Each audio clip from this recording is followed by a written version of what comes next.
నిద్రపోయి లేచిన తర్వాత ఇంకా ఆయన ప్రత్యక్షంగా కనిపించడం, ఎక్కడ చూసినా ఆయన కనిపిస్తున్నారు. ఒక రోజు 10 సంకీర్తనలు రాపించారండి స్వామివారు. ఆయనే నేను, నాయనే ఆయన అన్న స్థితికి వచ్చేసాము. ఆయన్ని ఇప్పుడు స్వామివారు అని నేను పిలవటం లేదని, మా నాన్నగారు అంతే. ఆ పద్మావతి పరిణయానికి మహాలక్ష్మీదేవి అమ్మవారిని నారద మహర్షి, బ్రహ్మ దేవుడు, ఈశ్వరుడు వీళ్ళందరూ వెళ్ళి తీసుకొస్తారండి. ఆమె మహాలక్ష్మి అమ్మవారే స్వయంగా దగ్గరుండి స్వామిని పెళ్లి కొడుకుని చేసి వివాహ మహోత్సవం జరిపిస్తుంది. ఇంకా నేను కొండ మీదకి వస్తున్నాను, నేను ఆ రూపంలో ఉండి కలియుగంలో ధర్మం నెరవేరుస్తాను, నా మీద భక్తితో ప్రేమతో వచ్చిన వాళ్ళందరినీ నేను పరిరక్షిస్తాను, మోక్షం ఇస్తాను అని చెప్పి, నువ్వు నాకు అక్కడ ఒక ఆనంద నిలయం కట్టు అని చెప్తారు. అప్పుడు తొండమాన్ చక్రవర్తి ఆనంద నిలయం కట్టిస్తారు స్వామికి. అమ్మవారు ఆయన క్వశ్చన్ అడుగుతుంది, నీకు ఈ సంకీర్తనలు అంటే ఎందుకు ఇష్టము అని. ఆమె అడగటము, ఆయన చెప్పడం మొదలుపెట్టాడు. అంటే భక్తుడు లేదా ఒక ఆత్మ తను నిత్యము నామ సంకీర్తనలు చేస్తూ, నామస్మరణ చేస్తూ, నన్నే గోవింద, శ్రీనివాస, వెంకటేశ అని తలుచుకుంటూ ఉంటే అది నాకు ఇష్టం. అంటే నాకు 2014 క్వశ్చన్కి 2023-24లో సమాధానం చెప్పాడు. గురువర్తి నంబి ఫస్ట్ డివోటీ అక్కడ. స్వామివారు సశరీరంతో కురువర్తి నంబిని, అంటే కుమ్మరి భీముడు అంటాం మనం, ఆయన భార్య తమాలిని ఇద్దరిని గరుడ వాహనం మీద తీసుకెళ్లారు. శ్రీ సన్నిధి ప్రేక్షకులు నమస్కారం. మనం ఎందరో యోగులను, ఎందరో గురువులను, మరెందరో సాధకులను నిత్యం కలుస్తూనే ఉన్నాం. వారి నుంచి అద్భుతమైనటువంటి ఆత్మజ్ఞానాన్ని తీసుకుంటూనే ఉన్నాం. మనం ఇప్పుడు ఉన్నది కలియుగం. ఈ కలియుగంలో మనందరినీ తనవారిగా, మనకి ఎప్పుడు ఏ కష్టం వచ్చినా, ఏ బాధలో ఉన్నా, లేదు మనం ఈ జన్మని తరింపజేసుకుందాం అనుకున్నా, మనకు ఉన్నటువంటి ఒకే ఒక దిక్కు శ్రీ వెంకటేశ్వర స్వామివారు, కలియుగ దైవం. వారు వారి యొక్క లీలలను మనకు తెలియడం కోసము ఈ ప్రపంచంలో కొందరిని ఎన్నుకోవడం జరిగింది. వారికి వారి లీలను చూపిస్తూ వారి ద్వారా స్వామివారి యొక్క మహిమలు ఇప్పుడు మనందరం కూడా తెలుసుకునే అవకాశాన్ని కలగజేశారు. అలాంటి వారిలో మనం గతంలో ఒకసారి వారి యొక్క ఆశీస్సులు తీసుకోవడం జరిగింది.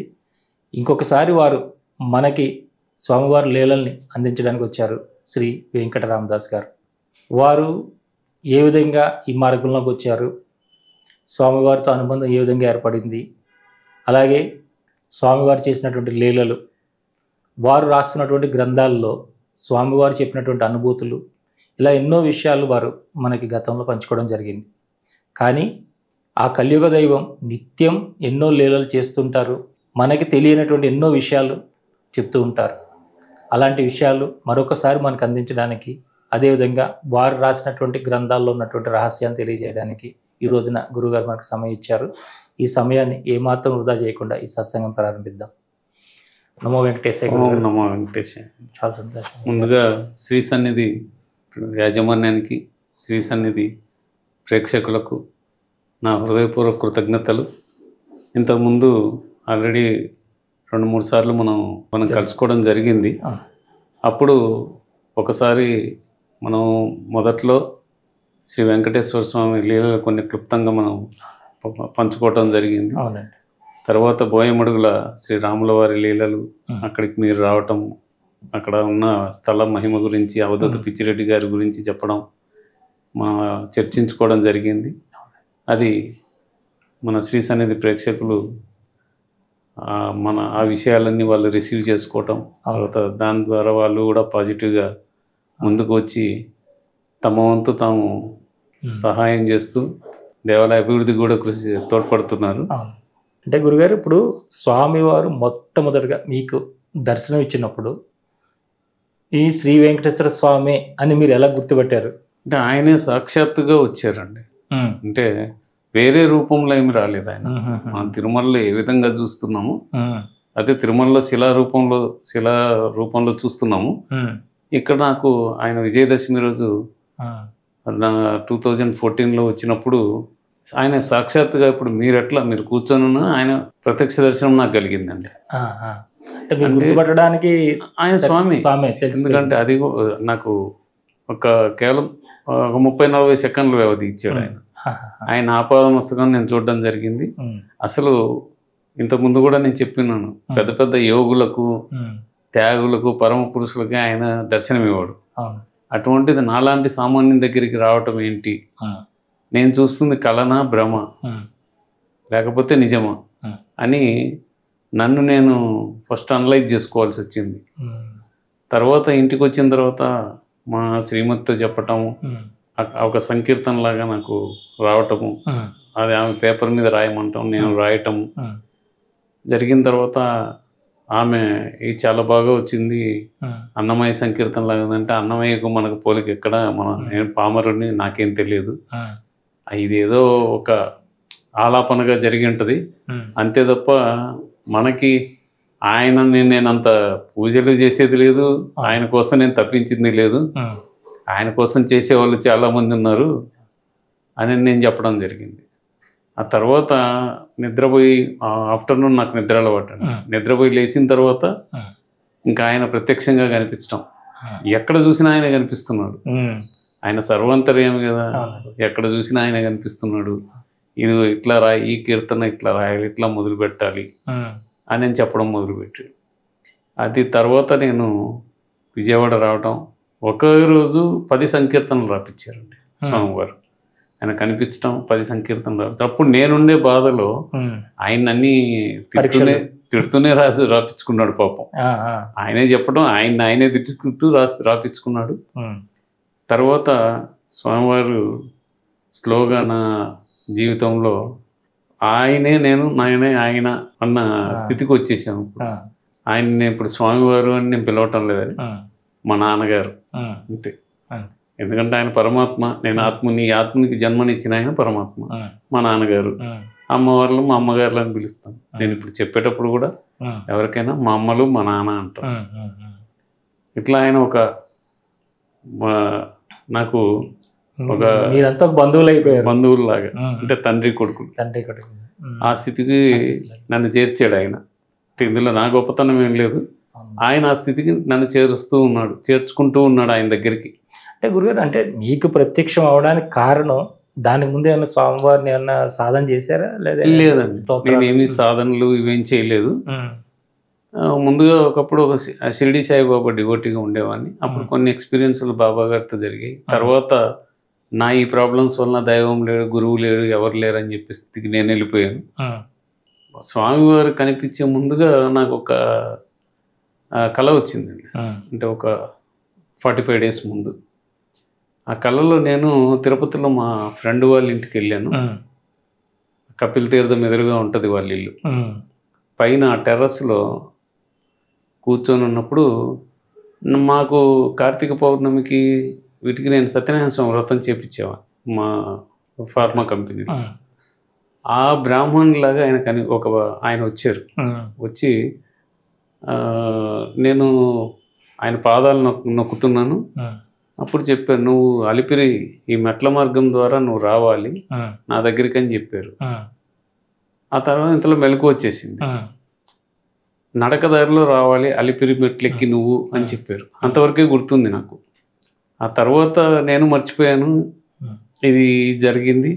దీని తర్వాత స్వామివారు ఇట్లా చెప్పారు కదా, అలిపిరి మెట్ల మీద నుంచి నడిచి రమ్మన్నారు కదా, అందుకని చెప్పేసి నేను అలిపిరి మెట్ల మీద నుంచి డైరీ పెట్టుకొని ఒకరోజు బయలుదేరాను. ఏం చెప్పారంటే, అక్కడ నాకు అలిపిరి మెట్ల దగ్గర ముందు నేను పిలిచినప్పుడల్లా నువ్వు వస్తుండాలి అని చెప్పారు. ఎందుకంటే మనకు తెలుసు కదా తిరుమల ఇప్పుడు ఉండే పరిస్థితులు, అక్కడ అకామిడేషన్ ఒకటి ప్రాబ్లం, దర్శనం ఒకటి ప్రాబ్లం, తర్వాత మనం వెళ్ళి రావటం ప్రాబ్లం, పైగా నాకు బ్యాక్ ఏక్ ఉంది. వీటిన్నిటిని దృష్టిలో పెట్టుకొని ముందు వెళ్ళటం వరకు అలిపిరి మెట్ల వరకు వెళ్ళిపోయాను నేను. అక్కడ మొదటి మెట్టు దగ్గర ఆగిపోయాను. ఆగిపోతూనే స్వామి అమ్మవార్లు వచ్చారు. ఎందుకు ఆగిపోయావు అన్నారు. నువ్వు ఇట్లా చెప్పావు స్వామి, నాకు నీ దగ్గరికి రావడం ఇవన్నీ ఎంత కష్టమో నాకు తెలుసు. ఇప్పుడు నువ్వు ఈ విధంగా చెప్తున్నావు, మరి ఏం చేయమంటావు అంటే, అవన్నీ ఏర్పాట్లు మేము చూసుకుంటాం, నువ్వు పద అని చెప్పేసి అమ్మవార్లు ఒక సైడ్ పట్టుకుని స్వామి ఒక సైడ్ చేయి పట్టుకొని మొదటి మెట్టు మీద పాదం పెట్టించారు నాతో. అక్కడి నుంచి ఒక్కొక్క అవతారం దగ్గర ఒక్కొక్క కీర్తన రాపించారు. విపరీతమైన వర్షం రోజు అక్కడ కూర్చోవటం, ఆ కీర్తన రాపించడం, మత్స్యావతారం దగ్గర, కూర్మ అవతారం దగ్గర, దశావతారాలు ఉన్నాయి కదా, అక్కడక్కడ కూర్చోబెట్టి రాపించుకుంటూ వచ్చారు. తిరుమల వెళ్ళాను, స్వామివారి దర్శనం చేసుకున్నా, కిందకు వచ్చాను. వచ్చిన తర్వాత స్వామివారు ఆయన మనలో నిజాయితీ ఉండకపోవచ్చండి, ఆయన మాట ఇస్తే నిలబడతారు నిలకడగా. దానికి ప్రత్యక్ష ఉదాహరణ నా జీవితం. ఆయన ఆ రోజు చెప్పినట్టుగా ఈ రోజు వరకు తిరుమలలో నేను ప్రతి నెల తిరుమల వెళ్తానండి. ప్రతి నెల నాకు 300 రూపాయల దర్శనం టికెట్ దొరుకుతుంది, లేదా ఏదో ఒక సేవ టికెట్ దొరుకుతుంది. అంటే 6 నెలలకు ఒకసారి సేవ టికెట్లు ఉన్నాయి కదా, అది. నేను టికెట్ల కోసం కానీ దర్శనాల కోసం కానీ ఎవరిని అడగనండి, ఆన్లైన్లోనే వేసుకుంటాను. నాకు చాలామంది చెప్తుంటారు మాకు అసలు దొరకటం లేదని. మరి నాకు మాత్రం నాతో వచ్చే వాళ్ళు ఒక 5-6 మంది ఉన్నారు, వాళ్ళకు కూడా దొరుకుతుంది. అట్లా స్వామివారు ఆ తర్వాత అకామిడేషన్ వచ్చేసరికి మొన్న 1.5 year బ్యాక్ వరకు అనంతాల్వన్ తోటలోనే పైన పడుకుండేవారు, అక్కడ షెల్టర్. తర్వాత ఇప్పుడు కొద్దిగా పక్కన మారుస్తూ వస్తున్నాము.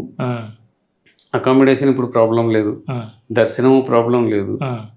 అంటే నేనేం ప్రత్యేకంగా నన్నేం తీసుకెళ్లరు, నేనేం విఐపిని కాదు, నార్మల్గా స్వామి. కానీ అక్కడికి వెళ్ళిన తర్వాత జరిగే విచిత్రం ఏంటంటే, ఆనంద నిలయంలో అడుగుపెట్టి మన జేవిజేల దగ్గర నిలబడినప్పుడు నాకు తెలిసిన వాళ్ళన్నా ఉంటారు, లేకపోతే తెలియని వాళ్ళైనా సరే స్వామి మీరు చూసుకోండి స్వామిని అంటారు. అట్లా 3-4 minutes చూస్తానండి స్వామిని, ఆపాదమస్తకం చూసుకుంటాను, ఏమీ అడగను. ఆయన్ని నానా వచ్చాను ఈ నెల అంతే. ఆయన అట్లా చూస్తాడు, నవ్వుతాడు. ఎందుకంటే ఆయన అక్కడే ఉన్నాడని నేను భావించటంలో, ఎందుకంటే అందరి అంతర్యామి, సర్వాంతర్యామి అయిన అందరి హృదయాల్లో ఉన్నాడు. చాలామంది నన్ను అడుగుతుంటారు, మరి అటువంటిప్పుడు తిరుమల ఎందుకు వెళ్ళాలి? ఆ క్షేత్రానికి ఉన్న పవిత్రత, అంటే సాక్షాత్తు స్వామివారు అక్కడ ఉండటం, శ్రీమన్నారాయణుడే సంపూర్ణంగా ఉన్నది అక్కడే కదా, అక్కడే ఉన్నారు కాబట్టి. సో ఆ క్షేత్రానికి ఉన్న పవిత్రత. ఇంకోటి ఏంటంటే అండి విశేషం, నాకు కురువర్తి నంబి బుక్ రాశాను, స్వామివారు రాపిచ్చారు. ఆ రాపిచ్చేటప్పుడు అసలు స్వామివారు మనం అనుకున్నట్టుగా కలియుగంలో వచ్చి అక్కడ శిలామూర్తిగా ఆవిర్భవించలేదు. ఇప్పుడు ఉండే అర్చామూర్తి శిలారూపం ఆయన కృతయుగంలోనే వచ్చి ఉన్నాడు. అక్కడ కృతయుగంలో మనకి ఇప్పుడు సీనియర్ సిటిజన్స్ ఇక్కడ కూర్చుంటారు చూడండి, అక్కడ నిద్రపోని చింత చెట్టు అని ఉండేది, లేదా నీడపడని చింత చెట్టు అనేవాళ్ళు.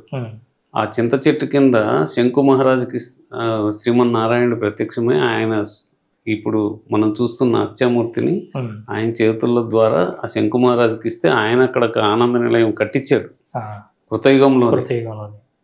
ఆ తర్వాత మన కలియుగం వచ్చేసరికి గోపీనాథుడు, రంగదాసుడు, వాళ్ళే తదుపరి జన్మలో రంగదాసుడు వచ్చి తొండమాన్ చక్రవర్తి, గోపీనాథుడు ఆయన వైకానస ఆగమశాస్త్రం ప్రకారం స్వామికి అర్చనలు చేయటం కానీ, ఇప్పుడు ఆ గోపీనాథుల వారి వంశ పరంపరే అవన్నీ జరుపుతున్నారు, కైంకర్యాలన్నీ చేస్తున్నారు. వాళ్ళకి మాత్రమే అర్హత ఉంది గర్భగుడిలోకి వెళ్ళటానికి, వాళ్ళు మాత్రమే సేవలు చేయగలరు. ఈ విధంగా స్వామివారు అప్పటి నుంచే ఉన్నారు. ఆ తర్వాత ఆయన్ని తీసుకొచ్చి గోపీనాథుడు, రంగదాసుడు ఇక్కడ ప్రతిష్ఠించారు. అంటే మీరు కురువర్తి నంబి గ్రంథంలో మీరు రాసినప్పుడు, ఇప్పుడు వెంకటేశ్వర స్వామి దగ్గర ఆ టైంలో ఇలా మహాలక్ష్మి అమ్మవారు వారితో కోపగించో ఇంకోటి కొల్హాపూర్ వచ్చేసారు. మరి అలాంటప్పుడు ఇక్కడ అల్మేర్ మంగాపురంలో పద్మావతి అమ్మగా మరి ఇక్కడ ఈ విధంగా ఎలా జరుగుతున్నాయి ఏంటి, దీని మీద ఒకటి రాశారు మీరు? అవునండి, అది స్వామివారే రాపించారు. అంటే మనకి స్వామివారిని అందరికీ తెలిసిందే కలియుగంలో ఆయన, ఎందుకంటే కలిలో ధర్మము ఒక పాదం మీద నడుస్తుందని మనందరికీ తెలిసిందే. సో స్వామివారు యుగ ధర్మానుసారంగా ఆయన ధర్మ పరిరక్షకుడిగా భూమి మీదకి రావాల్సిందే. ఆ వచ్చే క్రమంలోనే ఈ భృగు మహర్షి ఆయన్ని హృదయం మీద కాలుతో తన్నడము, మహాలక్ష్మి అమ్మవారు మహాలక్ష్మీదేవి వారు అలిగి కిందకి రావడము, కొల్హాపూర్లో ఆమె తపస్సు చేసుకుంటూ కూర్చోవటము, అక్కడ మళ్ళీ స్వామివారు వెళ్ళి ఆమె రిక్వెస్ట్ చేసి బతిమలాడుకొని వస్తే కూడా ఆమె రాకపోవడము. ఇప్పుడు అక్కడ మీ కొల్హాపూర్లో కూడా బాలాజీ చిన్న ఒక ప్లేస్ ఉంది, అక్కడ స్వామివారు తపస్సు చేశారు. అక్కడి నుంచి ఇంకా ఆమె నిరాకరించడంతో స్వామివారు అట్టించి పయనమై మన తిరుమల శేషాచల ప్రాంతానికి వచ్చేసారు. ఆ తర్వాత అమ్మవారిని పద్మావతి పరిణయం జరగటము స్వామివారితో. ఆ క్రమంలోనే ఆ పద్మావతి పరిణయానికి మహాలక్ష్మీదేవి అమ్మవారిని నారద మహర్షి, బ్రహ్మదేవుడు, ఈశ్వరుడు వీళ్ళందరూ వెళ్ళి తీసుకొస్తారండి. ఇట్లా స్వామివారికి కళ్యాణం జరుగుతుంది. అప్పుడు ఆమె అడుగుతుంది, స్వామి నేను ఆల్రెడీ ఉన్నాను కదా, మీరు ఎట్లా చేసుకుంటున్నారు అని.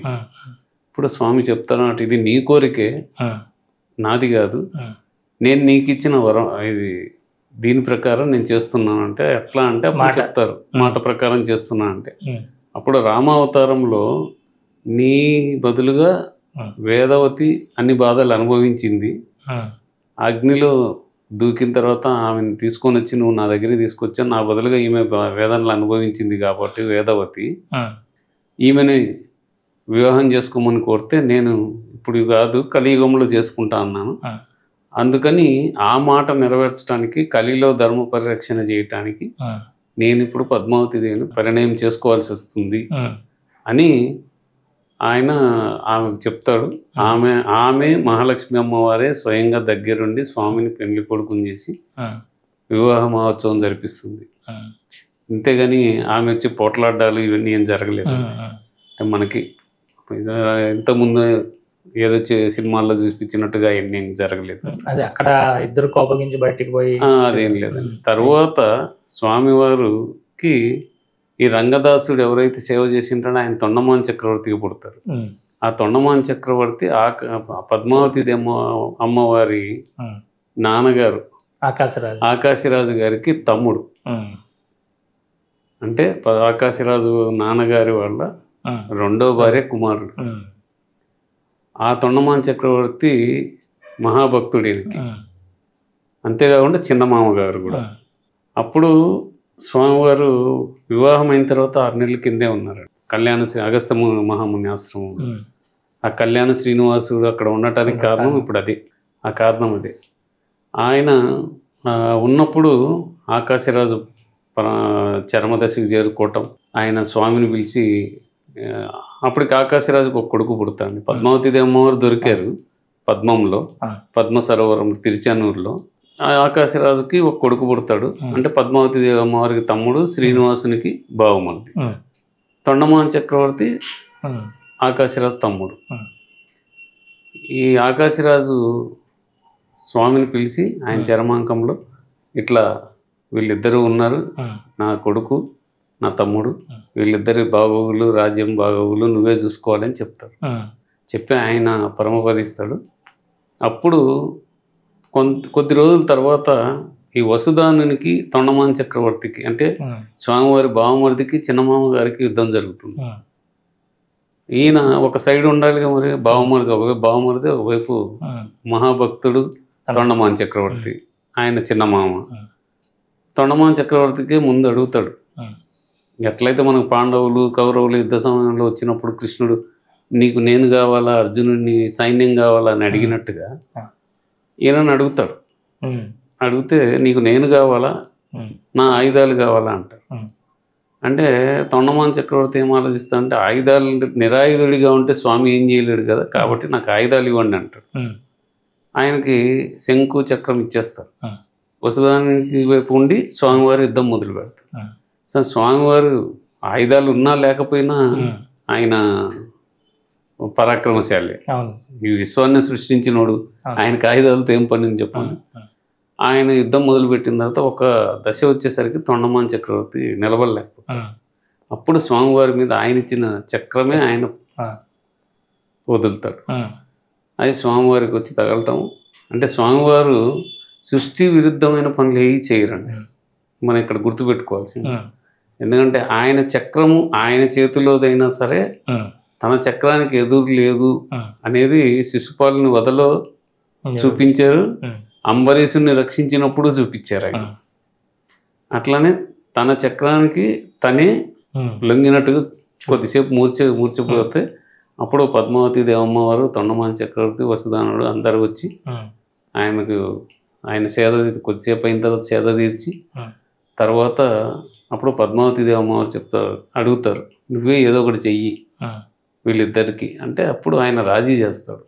రాజీ చేసి ఆ తుండీర రాజ్యాన్ని నారాయణ వనము అదేమో వసుదానునికి ఇచ్చి తొండమనాడు అని ఉంది మనకి కాళహస్తి సైడ్, ఈ పక్కంతా తొండమాన్ చక్రవర్తికి ఇచ్చి ఇంకా నేను కొండ మీదకి వస్తున్నాను తిరుమల, నేను అక్కడ మీరు గత జన్మలో ప్రతిష్ఠించిన శ్రీమన్నారాయణ విగ్రహం ఉంది, నా రూపం అర్చామూర్తి రూపం, అక్కడ ఉండి నేను ఆ రూపంలో ఉండి కలియుగంలో ధర్మం నెరవేరుస్తా, కలియుగంలో నేను భక్త పరిరక్షకునిగా, ఆపద్బాంధవునిగా, అడుగడుగు దండాల వాడిగా, ఆపద మొక్కుల వాడిగా రకరకాల బిరుదులతో నా భక్తులందరినీ, నా మీద భక్తితో ప్రేమతో వచ్చిన వాళ్ళందరినీ నేను పరిరక్షిస్తాను, మోక్షం ఇస్తాను అని చెప్పి నువ్వు నాకు అక్కడ ఒక ఆనంద నిలయం కట్టు అని చెప్తారు. అప్పుడు తొండమాన్ చక్రవర్తి ఆనంద నిలయం కట్టిస్తారు స్వామికి. శ్రవణ నక్షత్రం రోజు శనివారం మహాలక్ష్మి అమ్మవారిని పిలుస్తారు, పద్మావతి దేవి అమ్మవారు ఆయన పక్కనే ఉంటారు. అప్పుడు బ్రహ్మ దేవతలు అందరు వస్తారు. అక్కడ బ్రహ్మ అఖండ దీపం పెడితే ముక్కోటి దేవతలందరూ స్వామివారిని స్తుతిస్తుంటే యక్షగాన గంధర్వ కిన్నెర కింపురుషులందరూ స్వామివారికి పుష్ప పూజలు అన్నీ చేస్తుంటే, పుష్పవర్షం కురిపిస్తుంటే స్వామివారు అర్చామూర్తిలోకి వెళ్ళిపోయి అక్కడ ఉంటారు. అప్పుడు మహాలక్ష్మీదేవి అమ్మవారికి చెప్తారన్నమాట, నువ్వు నా హృదయ నివాసినివి, నీ వల్లనే శ్రీనివాసుడు అనే నాకు పేరు, కాబట్టి నీ స్థానం నువ్వు ఆక్రమించుకో, నీ స్థానం నువ్వు వచ్చేసి అంటే అప్పుడు మహాలక్ష్మి అమ్మగారు ఇక్కడికి వెళ్తారు స్వామివారి హృదయం, అందుకే ఆయన శ్రీవత్సవక్షసుడు. తర్వాత పద్మావతి దేవి అమ్మవారికి చెప్తారు, నువ్వు కింద తిరుచానూరులో ఉండి నేను ప్రతిరోజు నీ దగ్గరికి వస్తా, మన దగ్గరికి వచ్చి మన బిడ్డల బాగోగులు వాళ్ళు ఎట్లా ఉన్నారు అన్ని నువ్వు నాకు నివేదిస్తూ ఒక తల్లిలాగా నువ్వు ఒక తల్లివి, నువ్వు కూడా వాళ్ళకి వాళ్ళ యోగక్షేమాలు నాకు చెప్తూ ఉండు, వాళ్ళకి ఏమేం కావాలో ఒక తండ్రిగా నేను చేస్తానని చెప్తారు. అందుకని ఆమె వచ్చి తిరుచానూరులో కూర్చుంది. అట్లా అంతేగాని వాళ్ళిద్దరు కొట్టుకోవడాలు ఇవన్నీ ఏం జరగలేదండి. వాళ్ళు ఎందుకు కొట్టుకుంటారండి, ఎందుకంటే వాళ్ళకి అన్నీ తెలుసు. భృగు మహర్షి స్వామిని కాలుతో దన్నినంత మాత్రాన శ్రీ మహాలక్ష్మీదేవికి తెలియకుండా లేదు. అంటే ఆమె ఆ టైంలో కోపం ప్రదర్శించితే గానీ విష్ణుమూర్తి కిందకి దిగిరాడు. ఇప్పటికే అన్నమయ్య చరిత్రకు సంబంధించి అన్నమయ్య గురించి ఎన్నో విషయాలు చాలా మంది తెలుసు, సినిమా కూడా వచ్చింది, అది కూడా చూస్తున్నారు అందరూ కూడా. అంటే మీరు తాళపాక అన్నమాచార్యుల గ్రంథం రాశారు కదా, అంటే దీనిలో మీకు స్వామివారు చెప్పినటువంటిది లేదంటే మీకు అన్నమయ్యతో మీరు ఏమైనా ఇంటరాక్ట్ అయ్యి ఆ టైంలో ఆయనతో కలవడం కానీ ఆ విషయాలు చెప్పడం కానీ సూక్ష్మ రూపంలో మీకు ఆ గ్రంథం రాసేటప్పుడు ఆ గ్రంథం రాసేటప్పుడు నాకు ఒక సందేహం ఉండేదండి. నాకు 2014 విజయదశమి రోజు స్వామివారి సంకీర్తన మొదలు పెట్టించి ఈ రోజు వరకు 4032 సంకీర్తనలు రాపించారు. అన్నమయ్య గారి బుక్ రాసే ముందు నాకు ఒక సందేహం ఉండేది, ఈ సంకీర్తనలు ఆల్రెడీ 32,000 సంకీర్తనలు ఆయన రాశారు, పురంధరదాసు రాశారు, త్యాగరాజ స్వామి రాశారు, ఈయనకు భక్త తుకారాం అభంగాలు రాశారు. కనిపించినప్పుడల్లా నీకు ఈ సంకీర్తనలు పిచ్చేంది నానా అనేవాడిని. అడుగుతాను, ఫస్ట్లో నవ్వేవారు, తర్వాత నేను చెప్పింది రాయనేవారు. ఆ తర్వాత 2-3 సార్లు అడిగిన తర్వాత నేను చెప్పిన పని చేయటం వరకే నీకు, ఒక్కోసారి గంభీరంగా మాట్లాడతాడు, చెప్పిన పని చేయడం వరకే నీకు, నేను చెప్పిన పని నువ్వు చేస్తూ వెళ్ళు అన్నారు. ఇంకా నాకు అర్థమైంది, మా నాన్న అడగకూడదు అని దాని ప్రకారం సంకీర్తనలు రాస్తున్నా. బట్ నా మనసులో ఉంది ఈయన ఏంటి ఈ సంకీర్తనలు పిచ్చి ఏంటి అని, ఈ పొగడ్తలు ఇవన్నీ తిట్టించుకోవటాలు లేదా తెగడతలు పొగడ్తలు సమానంగా స్వీకరించేది ఇవన్నీ ఏంటి నా అనుకునేవాడిని. సంకీర్తనలు అంటే ఇంత ఇష్టం ఏంటి అసలు స్వామికి, ఎందుకు సంకీర్తన ప్రియుడైనా అని. ఈ అన్నమయ్య బుక్ రాసేటప్పుడు ఇదే క్వశ్చన్, అంటే నాకు బుక్ రాసేటప్పుడు అండి ఏ పుస్తకమైనా ముందు ఆ వైకుంఠంలో ఫస్ట్ అదంతా కల్పిస్తాను, అమ్మవారు స్వామి కూర్చొని అమ్మవార్లు ఇద్దరు ఆయన పాదాలు నొక్కుతూ ఆయన్ని క్వశ్చన్ చేస్తే ఆయన ఆన్సర్ ఇవ్వటం నాకు కనిపిస్తుంటుంది, వినిపిస్తుంది. అట్లా రాయగలుగుతున్న తప్ప లేకపోతే నాకంత జ్ఞానం లేదు. సరే బుక్ మొదలు పెట్టాను, ఆ అన్నమాచార్య వంశస్థులు వాళ్ళు పర్మిషన్ ఇచ్చారు. బుక్ మొదలు పెట్టాను. బుక్ మొదలు పెట్టిన మొదటి చాప్టరు ఏం రాయాలి ఎట్లా. నాకు స్వతహాగా ఏమవుతుందంటే చాలామంది బుక్ రాసిన తర్వాత ఇండెక్స్ రాస్తారు. బట్ నాకు బుక్ రాసే ముందు ఇండెక్స్ రాపిస్తాడు ఆయన. ఏ చాప్టర్లో ఏం రావాలి, ఇన్ని చాప్టర్లు రావాలి. ఆ ఫస్ట్ చాప్టర్లో అమ్మవారు ఆయన క్వశ్చన్ అడుగుతుంది, నీకు ఈ సంకీర్తనలు అంటే ఎందుకు ఇష్టము అని. ఆమె అడగటము, ఆయన చెప్పడం మొదలుపెట్టాడు. దాంట్లో ఆయన చెప్పింది ఏంటంటే నవవిధ భక్తుల గురించి చెప్పారు. నవవిధ భక్తుల్లో అర్చన, దాస్యము, శ్రవణము, నయనము ఇవన్నీ. సో 8 విధాల భక్తి మార్గాలకి మనకి ఒక మూర్తి కానీ, ఒక పవిత్రమైన ప్రదేశం కానీ, లేకపోతే ఒక తీర్థం అంటే ఒక నది పక్కన కూర్చోవటం కానీ, లేదా ప్రశాంతమైన వాతావరణం కావాలి. అదే నామ సంకీర్తనకి, నామస్మరణకి ప్రత్యేకమైన ప్రదేశం అవసరం ఉండదు, ప్రత్యేకమైన రూపము ఉండదు. ఆ నామస్మరణ సంకీర్తనలు చేస్తే మనసు నిలకడైపోతుంది. కొంతకాలానికి తను వేరు అంటే భక్తుడు వేరు, భగవంతుడు వేరు, ఆత్మ వేరు, పరమాత్మ వేరు, ఇవన్నీ వెళ్ళిపోయి తానే నేనుగా, నేనే తానుగా అయిపోయే స్థితికి వస్తారు. తర్వాత మిగతా 8 మార్గాల్లో కొంత డిస్టర్బెన్స్ ఉంటుంది.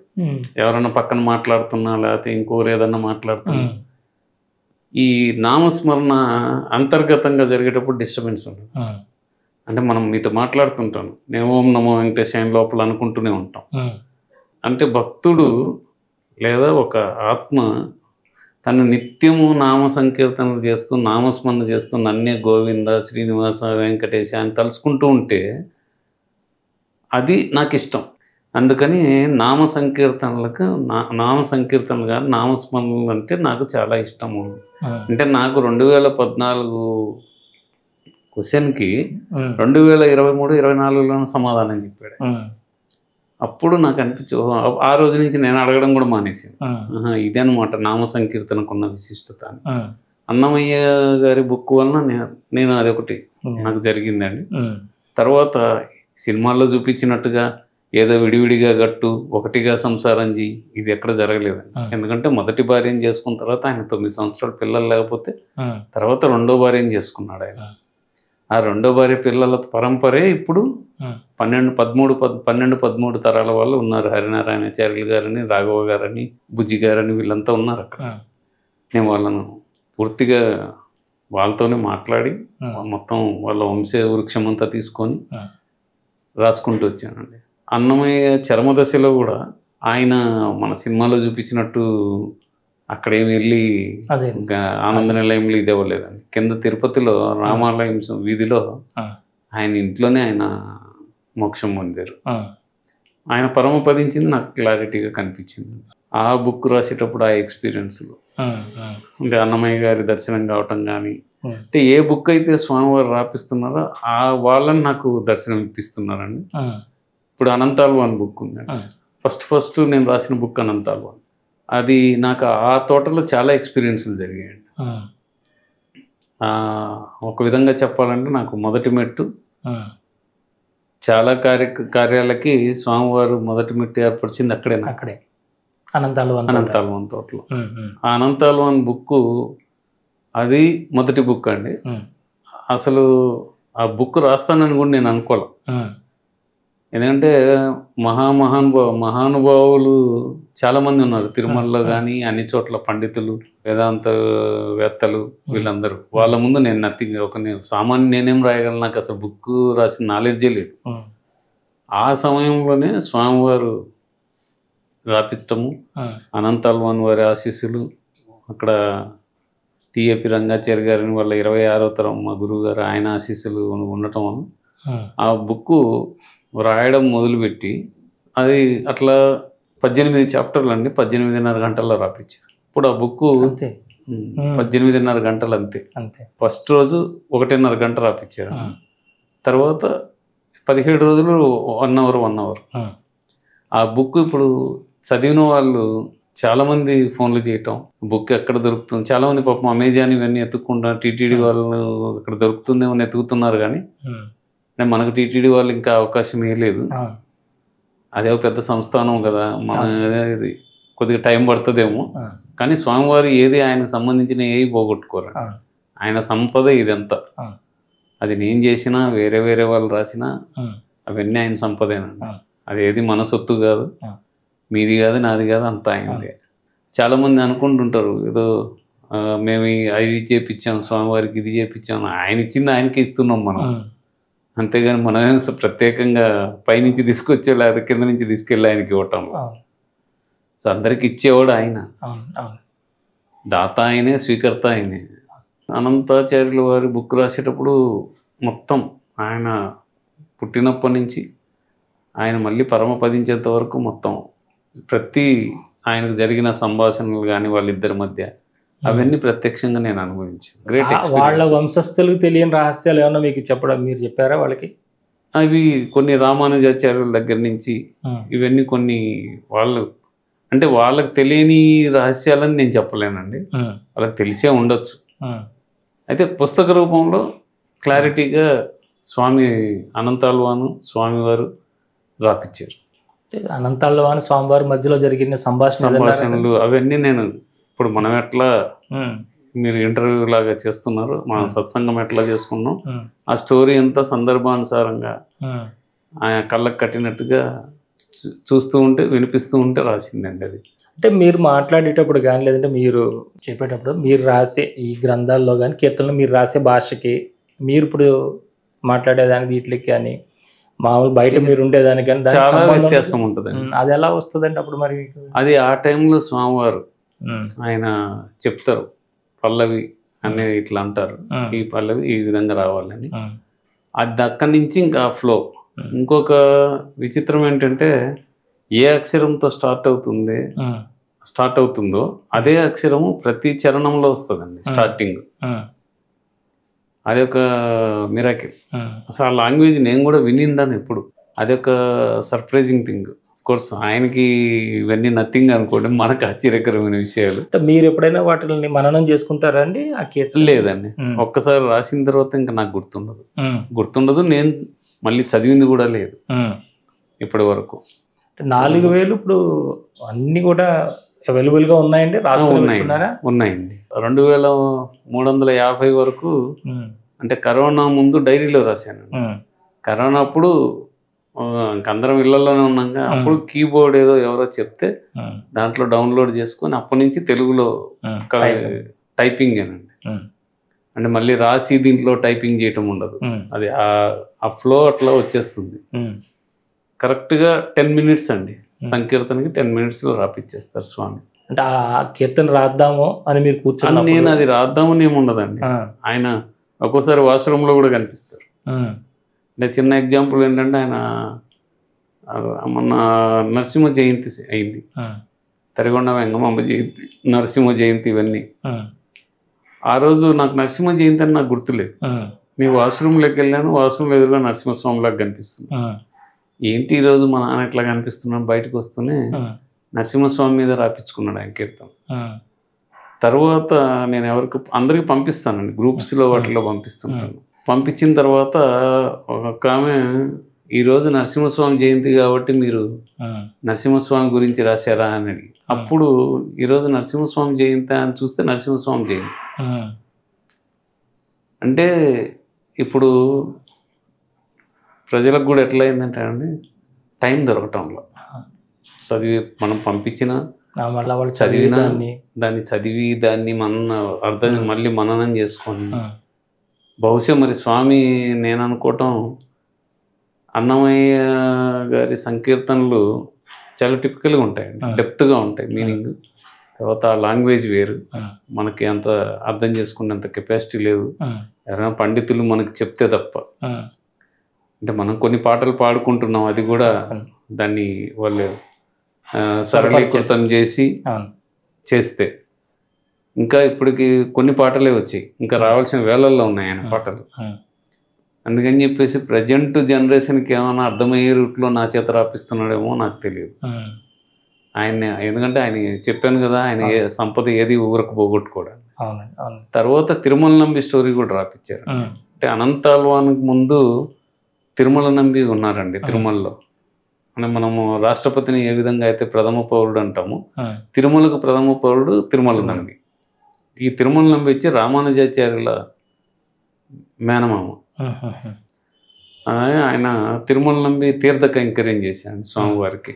అంటే ఆయన ఆ బుక్ రాసేటప్పుడు నాకు 4th చాప్టరు, అంటే ఆయన పాపనాశనానికి వెళ్ళి అక్కడి నుంచి ఘటాలతో అంటే కొండలతో నీళ్ళు తీసుకొస్తుంటే ఒక కోయబాలులాగా స్వామి రావటం, నాకు దాహం వేస్తుంది నీళ్ళు ఇవ్వమంటే ఆయన ఈ స్వామివారి తీర్థ కైంకర్యం కోసం అని చెప్పటము, కాదు నాకు దాహం వేస్తుంది అని చెప్తే ఈయన ఇవ్వకపోతే అప్పుడు ఆ కొండకి బొక్క పెట్టి బాణంతో ఆ వాటర్ తాగేస్తుంటే అది చూసి తిరుమల నంబి బాధపడితే, తాత ఇక్కడ నీకు ఆకాశగంగని చూపిస్తాను, అక్కడి నుంచి వచ్చే నీళ్లతోని నాకు తీర్థ కైంకర్యం, ఆ జలంతోనే తీర్థ కైంకర్యం చేయాలి అని చెప్తే ఆయన తీసుకెళ్తే అక్కడ ఏమీ ఉండదు. ఆ తర్వాత నాకేం కనిపించడం లేదంటే అప్పుడు స్వామివారు ఆ ధనస్సు తీసుకొని బాణం కోయబాళ్ళు కొండ మొనకేస్తే అక్కడి నుంచి ఆకాశగంగ వచ్చింది. అంటే అంతకుముందు కూడా ఆకాశగంగ ఉంది, అంతర్వాహినిగా ఉంది. తర్వాత అది మళ్ళీ వచ్చింది. అది అప్పటి నుంచి ఇప్పటి వరకు కూడా మనకు తిరుమల నంబి వంశస్థులు తీర్థ కైంకర్యం వాళ్ళదేనండి. వాళ్ళు అది ఆయన అంతవరకు నాకు కనిపించిందండి ఆ పుస్తకం రాసేటప్పుడు. దాంట్లో కొన్ని ఆల్వార్లు కూడా రాపించారండి స్వామివారు. అంటే దాంట్లో 4000 దివ్య ప్రబంధం అంటారు. ఆ దివ్య ప్రబంధాలు దాన్ని తిరుమల నంబి వాళ్ళ తాతగారు యామునాచార్యులు అని ఆయన ఇచ్చేసింది అనమాట. వాళ్ళ నాదముని అని ఆయన బయటికి తెచ్చారు ఈ 4000 దివ్య ప్రబంధం. సో అది కొన్ని రాపించారు. ఎవరెవరు ఏ ఆల్వారు ఏ అంశ ఎన్ని కీర్తనలు రాపించారు, ఎన్ని ప్రబంధాలు రాశారు, గోదాదేవి అమ్మవారు ఎన్ని రాశారు, ఇట్లా. అంటే మీరు ఇవన్నీ రాయడానికి అంటే మీరు తిరుమల వెళ్ళినప్పుడు కానీ ఇంకో చోట కానీ మీరు కొన్ని స్వామివారికి సంబంధించిన లీలలు చదవడమో లేదా ఆ గ్రంథాలు చదవడం ఇవన్నీ చేయడం అవి గుర్తుండి రాస్తున్నారు అట్లా? లేదండి, నేను ఇప్పటివరకు భగవద్గీత ఒకసారి చదివానండి. భారతం, భాగవతం, రామాయణం ఇంతవరకు నేను చదవాలా. మిగతా బుక్స్ కూడా నేనేం చదవాలా. అయితే వాళ్ళ వంశస్థులు కొన్ని ఇస్తారండి, కొన్ని గైడ్ లైన్స్ చేస్తారు నాకు. నేను ఇట్లా జరిగిందా అని అడిగితే అప్పుడు వాళ్ళు ఇట్లా ఇదని కొన్ని గైడ్ లైన్స్ ఇస్తారు. దాని ప్రకారం అది కూడా కొద్దిగా నాకు హెల్ప్ఫుల్ అవుతుంది తప్ప నేను ప్రత్యేకంగా వాళ్ళ గురించి ఇప్పుడు, ఎందుకంటే మీకు అనంతాలు చరిత్ర తీసుకోండి, దాంట్లో ఆయన కృష్ణమాచార్యులు అని చెప్పేసి ఓన్లీ 36 పేజెస్ అని రాశాను ఇంగ్లీష్ది. అది కూడా మన అనంతాలు అనే వెంకటాచల ఇతిహాసమాల అని రాశారు. దాంట్లో ఉంది అది అంత స్టోరీ. దాన్ని యాజ్ ఇట్ ఈస్గా వాళ్ళు చేశారు ఇంగ్లీష్లో. ఇన్ డీటెయిల్గా ఎక్కడా లేదండి అనంతాల్వాన్ గురించి బుక్. ఇది ఫస్ట్ బుక్. అట్లానే తిరుమల నంబి గురించి వాళ్ళ దగ్గర తిరుమల నంబి తీర్థ కైంకర్యం గురించి ఆయన ఒక శ్లోకం ఉంటుంది, ఆ శ్లోకాలన్నీ పెట్టి ఒక బుక్ లాగా రాశారు. కానీ ఇన్ డీటెయిల్గా ఎక్కడా లేదు. ఆ బుక్ వచ్చినప్పుడు కృష్ణకుమార్ తాతాచార్యులు గారిని ఈజ్ నో మోర్ నౌ. ఆయన బుక్ వచ్చిన తర్వాత ఆయన ఎంత హ్యాపీగా ఫీల్ అయ్యాడంటే, నేను బతికున్నప్పుడు ఈ పుస్తకం వస్తుందా లేదా అనుకున్నాను, వచ్చింది, చాలా సంతోషం అని చెప్పి ఆయన చాలా ఆనందపడ్డాడు. తర్వాత జనవరి 2024లో ఆయన పరంపదించారు. ఆయన కోరిక ఎట్లా నెరవేరింది. అంటే ఆయన కొన్ని మంచి డెప్త్ ఉందండి సబ్జెక్టు. ఈ తిరుమల నంబి బుక్ మన సాంస్క్రిట్ యూనివర్సిటీలో ఉన్నారండి, ఆయన మొత్తం చూసి ఆయన కూడా సర్ప్రైజ్ అయ్యారు. ఇది ఎట్లా వస్తుంది, ఆయనే కామెంట్ రాసింది బుక్కి. తర్వాత అన్నమయ్య బుక్ అది చూసిన తర్వాత అన్నమయ్య వంశస్థులు వాళ్ళు మళ్ళీ బుక్ రాస్తాను అంటే వాళ్ళు ఒప్పుకోవటం. దాని తర్వాత వీళ్ళు కురువర్తి నంబి, మనం ఇంతకుముందు ఒకసారి ఇంటర్వ్యూలో చెప్పాను, రామ్ నర్సయ్య గారు అని చెప్పేసి మొదటగా మీ దగ్గరికి వచ్చింది ఆయన నా గురించి చెప్పి పంపించి. సో ఆయన వాళ్ళు మా వంశస్థుల గురించి రాయండి అని అంటే అప్పుడు ఏం రాస్తాము, సబ్జెక్ట్ ఏంటంటే అది స్వామివారు ఆ బుక్ రాపిచ్చారు. అది కురువర్తి నంబి టోటల్ తిరుమల హిస్టరీ ఉంటుంది. కురువర్తి నంబిలు ఎందుకంటే వారి యొక్క చరిత్ర ఎందుకంటే మిగతా చరిత్ర అంతా కురువర్తి నంబి ఫస్ట్ డివోటీ అక్కడ. సాక్షాత్తు సశరీరంతో స్వామివారు సశరీరంతో కురువర్తి నంబిని అంటే కుమ్మరి భీముడు అంటాం మనం, ఆయన భార్య తమాలిని ఇద్దరిని గరుడ వాహనం మీద తీసుకెళ్లారు, సశరీరంతో మోక్షం ఇచ్చారు. ఫస్ట్ డివోటీ ఆయనే తిరుమలకి, కలియుగం స్టార్టింగ్ నుంచి కూడా. ఇది అదే కలియుగం స్టార్టింగ్ కాదు, తొండమాన్ చక్రవర్తి ఎరాలో జరిగింది అది.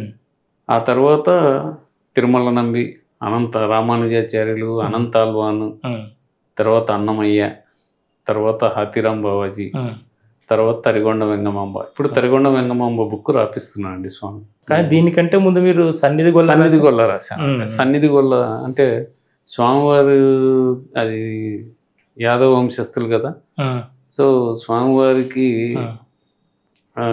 ఇప్పుడు అక్కడ గొల్లలే ఫస్ట్ ప్రథమ దర్శనం అండి. వాళ్ళ గురించి వాళ్ళ చరిత్ర, వాళ్ళే స్వామివారికి సుప్రభాత టైంలో కాగడ పట్టుకొని రావటం, తెరదీయటం, ప్రథమ దర్శనం వాళ్ళకి. ఆ చరిత్ర అసలు స్వామివారికి ఎందుకు గోవులు అంటే ఏంటి, గోవుల ప్రాముఖ్యత ఏంటి, స్వామివారికి గోవులు అంటే ఎందుకు ఇష్టము, యదువంశం ఎట్లా ఆవిర్భవించింది, తర్వాత ఆ యదువంశంలో ఎవరెవరు ముఖ్యులు, ఎన్ని తెగలు ఉన్నాయి, ఇవన్నీ స్వామివారు సన్నిధి గొల్ల బుక్లో రాపిచ్చారు. ఇప్పుడు సన్నిధి గొల్ల బుక్ కూడా వాళ్ళు చాలా హ్యాపీ ఫీల్ అయ్యారు. ఈ ఇయర్ జనవరిలోనే మనం లాంచ్ చేసామండి బుక్. అంటే ఈ బుక్లన్నీ మనం ఫ్రీ డిస్ట్రిబ్యూషన్కి పెట్టామండి. ఎవరి వంశస్థుల దగ్గర వాళ్ళ నా దగ్గర దొరకవు, ఎందుకంటే చేసినవి వాళ్ళకి ఇచ్చేస్తున్నాం. నా దగ్గర ఉన్నవి కూడా ఎవరన్నా వస్తే ఇచ్చేస్తున్నాం. మరి ఎవరికైనా కావాలంటే మరి ఎవరినైనా అడగాలి, మీరు అట్లా పెడితే ఆ వంశస్థుల నెంబర్లు అవన్నీ. అది అందుకే ట్రై చేస్తున్నాం అండి, ఈ అమెజాన్ లో కానీ ఇట్లా పెట్టాలి, ఏదైనా ఒక పబ్లికేషన్కి ఇద్దామని కూడా ట్రై చేస్తున్నాం. ఇప్పుడు యుఎస్ లో విజయ్ కుమార్ గారు అని అబ్బాయి ట్రై చేస్తున్నాడు. ఎందుకంటే నాకు ఇవన్నీ చేసే అంత టైం కూడా ఉండదండి. ఎందుకంటే మీకు తెలుసు ఇప్పుడు మళ్ళీ పిచ్చిరెడ్డి గారు బోయమడుగులో మా ఇలవేల్పు, అప్పుడు అదే ఒక టెంపుల్, దాన్ని డెవలప్ చేస్తున్నాము. పట్టాభి సీతారామ స్వామి ఇప్పుడు మొత్తం ఇత్తడి తాపడంతో మన ఆనంద నిలయం లాగే చేపిస్తున్నాం. స్టార్ట్ అవుతుంది అయినట్టుంది కదండి. ముందు ఫ్రంట్ అంతా ఒకతను నవీన్ గారు అని చెప్పేసి స్విట్జర్లాండ్ లో ఉంటారు, ఆయన చేపించారు. మిగతా ఆలయం అంతా చేపిస్తున్నారు. ఇప్పుడు పైన శిఖరం మొత్తం అదంతా చేపిస్తున్నాం. శిఖరాన్ని పైన చూస్తే మొత్తం ఆనంద నిలయం లాగా వచ్చేటట్టుగా ఉత్తరం సైడ్ సీతారామ లక్ష్మణ్ పెట్టి సేమ్ మోక్షరాముడు అని పెట్టేసి, మన విమాన వెంకటేశ్వరుడు అట్లా మోక్షరాముడు అని పెట్టేసి చేస్తున్నాం. ఇప్పుడు వర్క్ స్టార్ట్ అయిపోయింది. ఇప్పుడు మీకు వెంకటేశ్వర స్వామి వారే దర్శనం ఇచ్చి స్వామివారే మీకు అన్ని చెప్తూ స్వామివారు మిమ్మల్ని నడిపిస్తూ మిమ్మల్ని తరింపజేస్తున్నప్పుడు మళ్ళీ మీరు బోయమడిగిలో వెళ్ళి సీతారామస్వామి వారి సేవ చేసుకోవడము, మళ్ళీ మీరు అక్కడ ఉండడం అంటే ఇంకా పుణ్యం ఎవరికి పంచకుండా మొత్తం మీరే తీసుకున్నారు? అదేం లేదండి. అది ఇక్కడ పాప పుణ్యాలు అనేది నేను ఆ కాన్సెప్ట్లోనే వెళ్ళటం లేదండి. ఎందుకంటే ఇదంతా ఏది చెప్పించినా స్వామివారే. మీకు ఓపెన్గా నేను చెప్పేది ఏంటంటే మనం ఏది ఆశించి చేయకూడదు. పుణ్యం ఈ కార్యం చేస్తే పుణ్యం వస్తుంది, ఆ కార్యం చేస్తే పాపం వస్తుంది, ఇవన్నీ ఉండకూడదు. పాప కార్యాలు పక్కన పెట్టండి, ఈ కార్యం చేస్తే పుణ్యం వస్తుంది, అన్నదానం చేస్తే పుణ్యం వస్తుంది, లేకపోతే గోదానం చేస్తే పుణ్యం వస్తుంది, ఇట్లా పుణ్యం ఆశించి చేయకూడదండి ఎప్పుడు. ఇది మనం ఫస్ట్ తెలుసుకోవాల్సిన నీతి. ఏదో ఆశించి చేస్తే అప్పుడు మనకు పుణ్యం రాకపోగా మన ఆశకి అంతు లేకుండా పోతుంది. అంటే అదే మీకు ఆల్రెడీ మరి స్వామివారు ఉన్నారు కదా మీతో పాటు, మళ్ళీ మీరు మా ఇలవేలు పండి ఆయన అక్కడ నేను వెళ్ళి, మనం ఇంతకుముందు వీడియోలో కూడా చెప్పుకున్నాము, నేను వెళ్ళిన రోజు మీరు కూడా ఆ రోజు ప్రత్యక్ష సాక్షి. ఎందుకంటే నేను వెళ్ళినప్పుడు అక్కడ స్వామివారికి కనీసం ధూపదీప నైవేద్యాలు కాదు కదా, మొత్తం పూజలు పట్టింది. అది నేను స్వామివారు నన్ను అక్కడికి పిలిపించుకున్నారు. అంటే మనకి ఇష్టదైవమైన ఇలవేల్పు, ఇష్టదైవం ఉన్నా కూడా ఇలవేల్పు వేరు, ఇష్టదైవం వేరు. ఫస్ట్ ఇలవేల్పును ముందు ఇంట్లో దేవుణ్ణి సంతృప్తి పరుస్తే మనం బయట దేవుళ్ళని సంతృప్తి పరుస్తాం. సో అందుకని ఆయన బహుశా నన్ను ఎన్నుకొని నన్ను అక్కడికి రప్పించుకున్నాడు. ఇక్కడ ఇలవేల్పు ఈ విధంగా అంటే ఆలయానికి ఎలాంటి అభివృద్ధి లేకుండా బూజులు బట్టి ఉంటుంది కదా, అప్పుడు మీకు ఏమైనా ఇబ్బందులు కలిగినాయండి? ఈ ఆలయంగా అంటే నా పర్సనల్గా కలిగాయండి. నాకు మా గురువు గారు ఆయన అడ్వైజ్ వలన టీఏపీ రంగాచారి గారు అక్కడికి వెళ్ళడం జరిగింది. ఎందుకంటే మా బాబుకి కొద్దిగా సివియర్గా ప్రాబ్లం, హెల్త్ ఇష్యూ వచ్చింది. పాపకి ఆల్మోస్ట్ అపెండిసైటిస్ సర్జరీ, ఇన్ఫెక్షన్ వచ్చి సర్జరీ అయ్యింది. ఆల్మోస్ట్ డెత్ స్టేజ్కి వెళ్ళి మళ్ళీ వెనక్కి వచ్చింది. మీరు అన్నారు చూడండి పుణ్యం ఆశించి అని. నేను ఆ రోజు కూడా స్వామివారిని ఒకటే అనుకున్నాను, మా అబ్బాయికి ఎట్లా జరిగినా మా అమ్మాయికి ఎట్లా జరిగినా నేను ఒకటే అక్కడ నిల్చొని ఒకటే అనుకున్నా, నాన్న మీ మనవడు మీ మనవరాడు, మా అబ్బాయికి జరిగిన నీ మనవడు ఉంచితే ఉంచు, తీసుకెళ్తే తీసుకెళ్ళిపో, నిర్ణయం నీదన్నా. ఆయన ఏమి అవ్వదన్నాడు అట్లానే ఉన్నా. వాడు ఇప్పుడు masters in health and wellness management చేసి ఎంబీబీఎస్ అయిపోయిందా థాయిలాండ్లో ఉన్నాడు, జాబ్ ట్రయల్స్లో ఉన్నాడు. మళ్ళీ పిహెచ్డీ ఏదో చేస్తా అంటున్నాడు. పాపది కూడా అదే పొజిషన్. అసలు హోప్లెస్ కేసు అని చెప్పారు, ఎందుకంటే అపెండిసైటిస్ ఇన్ఫెక్షన్ బాడీ మొత్తం వచ్చేసింది. అప్పుడు నీ ఇష్టం అని చెప్పాను. ఆయన అసలు హోప్లెస్ కేసును కూడా ఆయన బయటపడిస్తా. ఆయన ఏదైనా చేయగలిగిన ఘటన సమర్థుడు మా నాన్న. నాకు ఎందుకు వస్తున్నాయి స్వామివారికి ఇంతలా చేస్తూ ఉన్నాను కదా, మీకు ఎందుకు వస్తున్నాయి కష్టాలను ఆలోచించాను సార్. ఇది కర్మఫలం సార్. కర్మఫలం అనేది ఎవరమైనా అనుభవించాల్సింది. చాలామంది నన్ను అడుగుతుంటారు. ఇప్పుడు నేను ఇప్పుడు హైదరాబాదు వచ్చి నేను షోల్డర్ నాకు ఇట్లా ఫ్రోజన్ అయింది, బ్యాక్ పెయిన్ ఉంది, నాకు నెక్ తిప్పలేను, ఇవన్నీ కర్మఫలాలు. మీ స్వామి కనిపిస్తున్నాడు కదా, ఆయన ఇట్లా చేత్తో తీసేయచ్చు కదా అనొచ్చు. అది కరెక్ట్ కాదు. కర్మఫలం అనుభవించాలి. సాక్షాత్తు శ్రీకృష్ణుడు అంతటోడే కర్మఫలం అనుభవించాడు. ఎవరమైనా ఆయన అసలు వేదాలు సృష్టించిన ఆయన, ధర్మాన్ని పరిరక్షించడానికి, ధర్మ సంస్థాపన చేయడానికి వచ్చిన ఆయన, మరి ఆయన ఎన్ని కష్టాలు పడ్డాడా? రాముడు అంతటోడు కష్టాలు పడలేదా? కృష్ణుడు పడ్డాడా? ఆయన అంటే మనకి ఆచరించి చూపాడు సార్. కష్టాలు అంటే ఇవన్నీ యాక్చువల్గా మా అమ్మ సీతమ్మ కాళ్ళు కందిపోతాయి మరి యువరాని, అటువంటి ఆమె అడవుల్లో తిరిగింది కదా చెప్పులు లేకుండా. రావణాసుని చెరలో ఉండలేదా? మరి వాటితో పోల్చుకుంటే మనం పడే కష్టాలు ఏమో సార్. ఈరోజు మనం ఎక్కడికైనా వెళ్ళాలంటే 4-wheeler వేసుకుని వెళ్తున్నాం. సో కర్మఫలం అనేది అనుభవించాలి. కర్మఫలము అనుభవించకుండా నాకు స్వామి కనపడ్డాడు కదా అని చెప్పేసి నేను మొత్తం నేనేదో పెద్ద పరమోన్నతుని పరమ పురుషుణ్ణి అని భావన కాదు. అక్కడ కర్మఫలం అనుభవించాలి. నన్ను చాలామంది అడుగుతుంటారు, మాకు ఈ నొప్పులు ఉన్నాయి ఆ నొప్పులు మీ స్వామికి చెప్పి ఆన్సర్ చెప్పొచ్చు కదా అంటే, స్వామి ఏం చెప్తాడు? కర్మఫలం అనుభవించాలి. లేదా వైద్యుని సంప్రదించకుండా ఇంట్లో కూర్చొని నేను పూజలు చేస్తానంటే కుదరదు. మనం కుక్కర్ పెడతాం, ఒట్టి బియ్యం పోసి కింద మంట వెలిగించకుండా కుక్కర్ అంటే, లేదా ఎలక్ట్రిక్ కుక్కర్ అయితే స్విచ్ చేయకుండా రాదు కదా భోజనము. అంటే దేవుణ్ణి నమ్ముకుంటే మనకి అన్ని కూడా తీరిపోతాయి కదా, మరి అలాంటప్పుడు తీ కూడా ఎందుకు తీర్చడని అనుకుంటారు కదా. దేవుణ్ణి నమ్ముకుంటే అంటే దేవుడు కూడా కర్మఫలం అనుభవించమని చెప్తారు సార్. ఎందుకంటే జంతువునాం నరజన్మ దుర్లభ అన్నారు. కొన్ని కోట్ల జన్మల తర్వాత మనకి ఈ జన్మ వచ్చింది అంటే మన పాపకర్మని తొలగిస్తూ తొలగిస్తూ తొలగిస్తూ ఈ జన్మ ఇచ్చాడు. మనం తల్లి కడుపులో ఉన్నప్పుడు ఇట్లా ఉంటామండి, బెండ్ అయి పడుకొని ఉంటాం. మీకు తెలిసిన విషయం, అందరికీ తెలిసిన విషయం ఇది. అంటే మనం ఏమంటున్నాం, చాలామంది ఏమనుకుంటాం ఇట్లా ఉడుకొని ఉన్నాడు అని అనుకుంటాం. ఆ లోపల 9 మాసాల తల్లి కడుపులో ఆ చీకటి గుహలో నథింగ్ బట్ డార్క్నెస్. ఆ చీకటి గుహలో మనం పడుకొని స్వామి నన్ను వెలుతురుకు తీసుకువెళ్ళు భూమి మీదకి, నేను అన్ని పుణ్యకార్యాలు చేస్తా, నీ సేవలో తరించుతా అని మనం దండం పెడుతుంటాం. టైం వచ్చినప్పుడు ఆయన మనం బయటకు వచ్చేస్తాం. బయటకు వస్తూనే మాయ కప్పుతుంది. ఈమె మా అమ్మ, ఈమె మా నాన్న, మా అక్క, మా తమ్ముడు, ఈ మాయలో పడిపోతాం. ఈ మాయలో పడిపోయిన తర్వాత ఆటోమేటిక్గా ఇది చేయకూడదు, ఇది చెయ్యాలి, అది చెయ్యాలి, ఇది సంపాదించాలి. దీంట్లో మన బంధాలు, బంధుత్వాలు, పట్లాటలు, రకరకాలుగా ప్రలోభాలకు గురైపోతాం. సో కర్మ అనేది చేస్తూనే పోతుంటాం. దీంట్లో మనం పూజలు చేసినంత మాత్రాన కాదండి, ఫస్ట్ మనం అనుసరించాల్సింది ధర్మ మార్గం. కలియుగ ప్రత్యక్ష దైవం స్వామి వారికి ఇష్టమైనది ఏంటంటే ధర్మం ఆచరించేవాడు కావాలి ఆయనకి.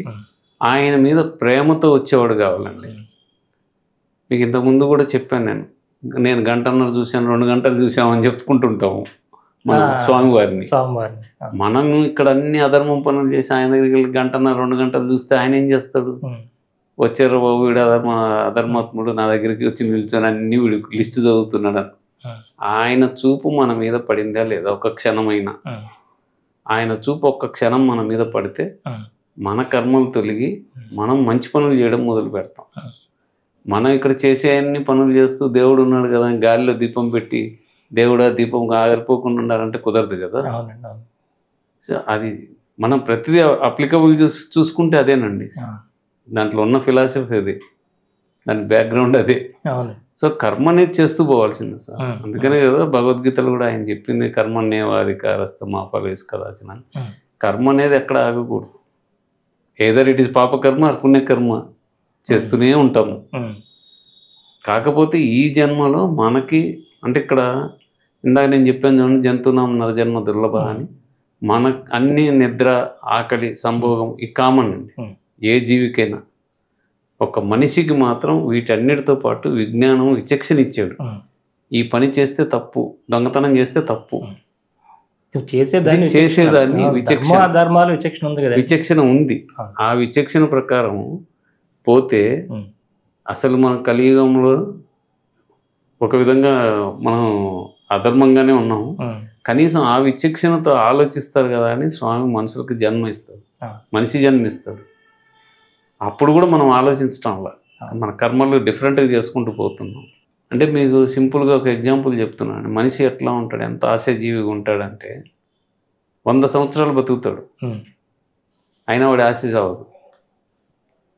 మళ్ళీ 101వ సంవత్సరం 1వ రోజైనా పోవాలి, లేదా 102వ సంవత్సరం 1వ రోజైనా పోవాలి, అయినా కూడా ఇంకా బతకాలని ట్రై చేస్తాడు. సాధించేది ఏముండదు. అందుకే ఉన్న దాంట్లో మనకున్న సమయం తక్కువ ఉంటుంది. ఆ సమయంలో మనం విచక్షణతో స్వామి మీద ధ్యాస పెట్టి ధర్మంగా వెళ్ళి స్వామి మీద ప్రేమగా వెళ్తే ఆయన మనల్ని అడుగడుగున కాపాడుతుంటారు సార్. అవునండి. అంటే స్వామివారు ఒక్కొక్కసారి కొంతమందికి వారి భక్తులు ఎవరైతే ఉన్నారో వారే స్వయంగా వచ్చి మంత్రోపదేశం చేస్తారు అని చెప్తుంటారు. చేయొచ్చండి. ఆయనకి అసాధ్యమైనదంటే ఏమి లేదు. ఆయన ప్రతిదీ సుసాధ్యమే, మనకు అసాధ్యంగా కనిపించవచ్చు. ఇప్పుడు నా ఎక్స్పీరియన్స్ నేను చెప్పానండి మా అందరికీ. వాళ్ళు నీకే ఎందుకు కనిపించాలి, మాకెందుకు కనిపించలేదంటే దానికి నా దగ్గర ఆన్సర్ ఉండదు.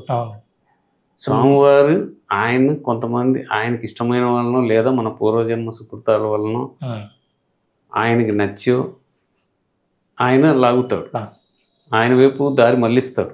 అంతేగాని మన ఇష్టం వచ్చినట్టుగా మనం పోయి ఆయన దారిలోకి వెళ్ళాలంటే వెళ్ళలేము సార్. జస్ట్ 2 days బ్యాక్ నా దగ్గరికి ఒక పర్సన్ వచ్చారు. పాపం చాలా పిటి అనిపించింది ఆయన చూస్తే. చాలా మంచి పర్సన్ అనుకుంటా. ఇక్కడి నుంచే శ్రీ సన్నిధిలో నుంచే నెంబర్ ఇస్తే నా దగ్గరికి వచ్చారు ఆయన. అంటే ఇన్ని రోజులు నాకు ఫోన్ కాల్స్ వస్తున్నాయండి, డిఫరెంట్ కాల్స్ వస్తుంటాయి. ఎందుకంటే నేనేమి చెప్పను, స్వామిని నేనేం అడగను, నాకేం తెలియదు కూడా. వాళ్ళు అడిగిన వాటికి నేను సమాధానం కూడా చెప్పలేను. కానీ నిన్న ఫస్ట్ టైం నాకు ఆయన చూసిన తర్వాత చాలా బాధ అనిపించింది. ఎట్లా అంటే 2 కొడుకులు ఆయనకి. ఒక కొడుకు కోవిడ్లో బ్రెయిన్ ప్రాబ్లం వచ్చింది. 2వ అబ్బాయి వేదాలు చదివాడు, కూచిపూడి నృత్యం నేర్చుకున్నాడు, వీణ వచ్చు, బిఎస్సి నర్సింగ్ చేశాడు, మంచి ఎయిమ్ పెట్టుకున్నాడు. తిరుమలలో నేను టీటీడీలో ఎంప్లాయీ కావాలని మంచి భక్తి. 12 years నుంచి గుంటూరులో ఒక రామాలయంలో అరేంజ్మెంట్స్ అన్ని అతనే చేస్తాడు అంట శ్రీరామనవమికి. ఆ అబ్బాయి ఈ ఇయర్ శ్రీరామనవమి అప్పుడు కరెంట్ షాక్తో చనిపోయాడు, 26 years. మరి అబ్బాయి పొద్దున్న లేస్తే రామనామము, గోవిందనామాలు ఇవన్నీ ఇదే అబ్బాయి. ఆయన నిన్న వచ్చారు నా దగ్గరికి. వచ్చి గురువు గారు నాకు 2 ఉన్నాయండి, ఆ 2 ఏదో ఒకటి జరిగేటట్టుగా స్వామికి చెప్పండి. బాబు నేను ఆయనకు చెప్పేంత టోనీ కాదు అంటే, లేదు సరే మీ ఏంటో చెప్పండి చూద్దామంటే అప్పుడు ఇదంతా చెప్పుకుంటూ వచ్చారు. చెప్పుకుంటూ వచ్చిన తర్వాత మా అబ్బాయి నాకు రావాలి, నాకు కావాలి అంటే అప్పుడు చెప్పాను, మీ అబ్బాయి సాక్షాత్తు స్వామి పాదాల దగ్గర ఉన్నాడు, వైకుంఠంలో. ఒక ఆత్మ ఎన్నో జన్మల తర్వాత మోక్షం ముందే ఆయన పాదాల దగ్గరికి చేరుతాడు. అటువంటి వాడిని మీ ఈ బంధాలన్నీ కలిపి మళ్ళీ మీ అబ్బాయిని వెనక్కి రప్పించుకొని మీ కొడుకుగానో లేకపోతే మీ కొడుకుగానో రప్పించుకోవాలి అనేది వదిలేసేయండి.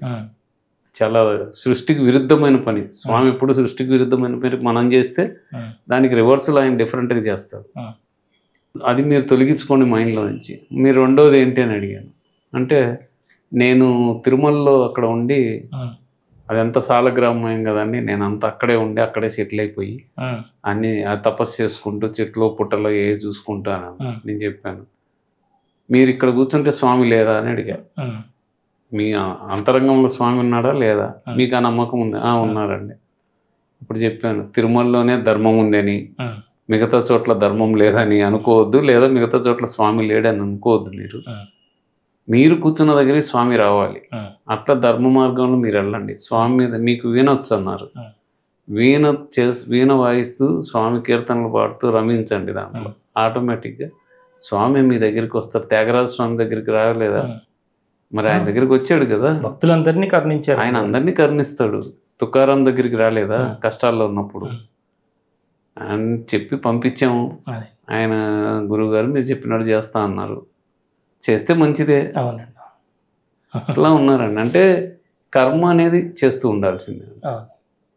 దాంట్లో మనం చేసే ఆ విచక్షణ జ్ఞానం ఇచ్చాడు కాబట్టి భగవంతుడు మనకి మనిషి జన్మ ఇచ్చి, మనం చేసేది పాపకర్మ పుణ్యకర్మ అని ఆలోచించుకోవాల్సింది కూడా మనకే ఉంది.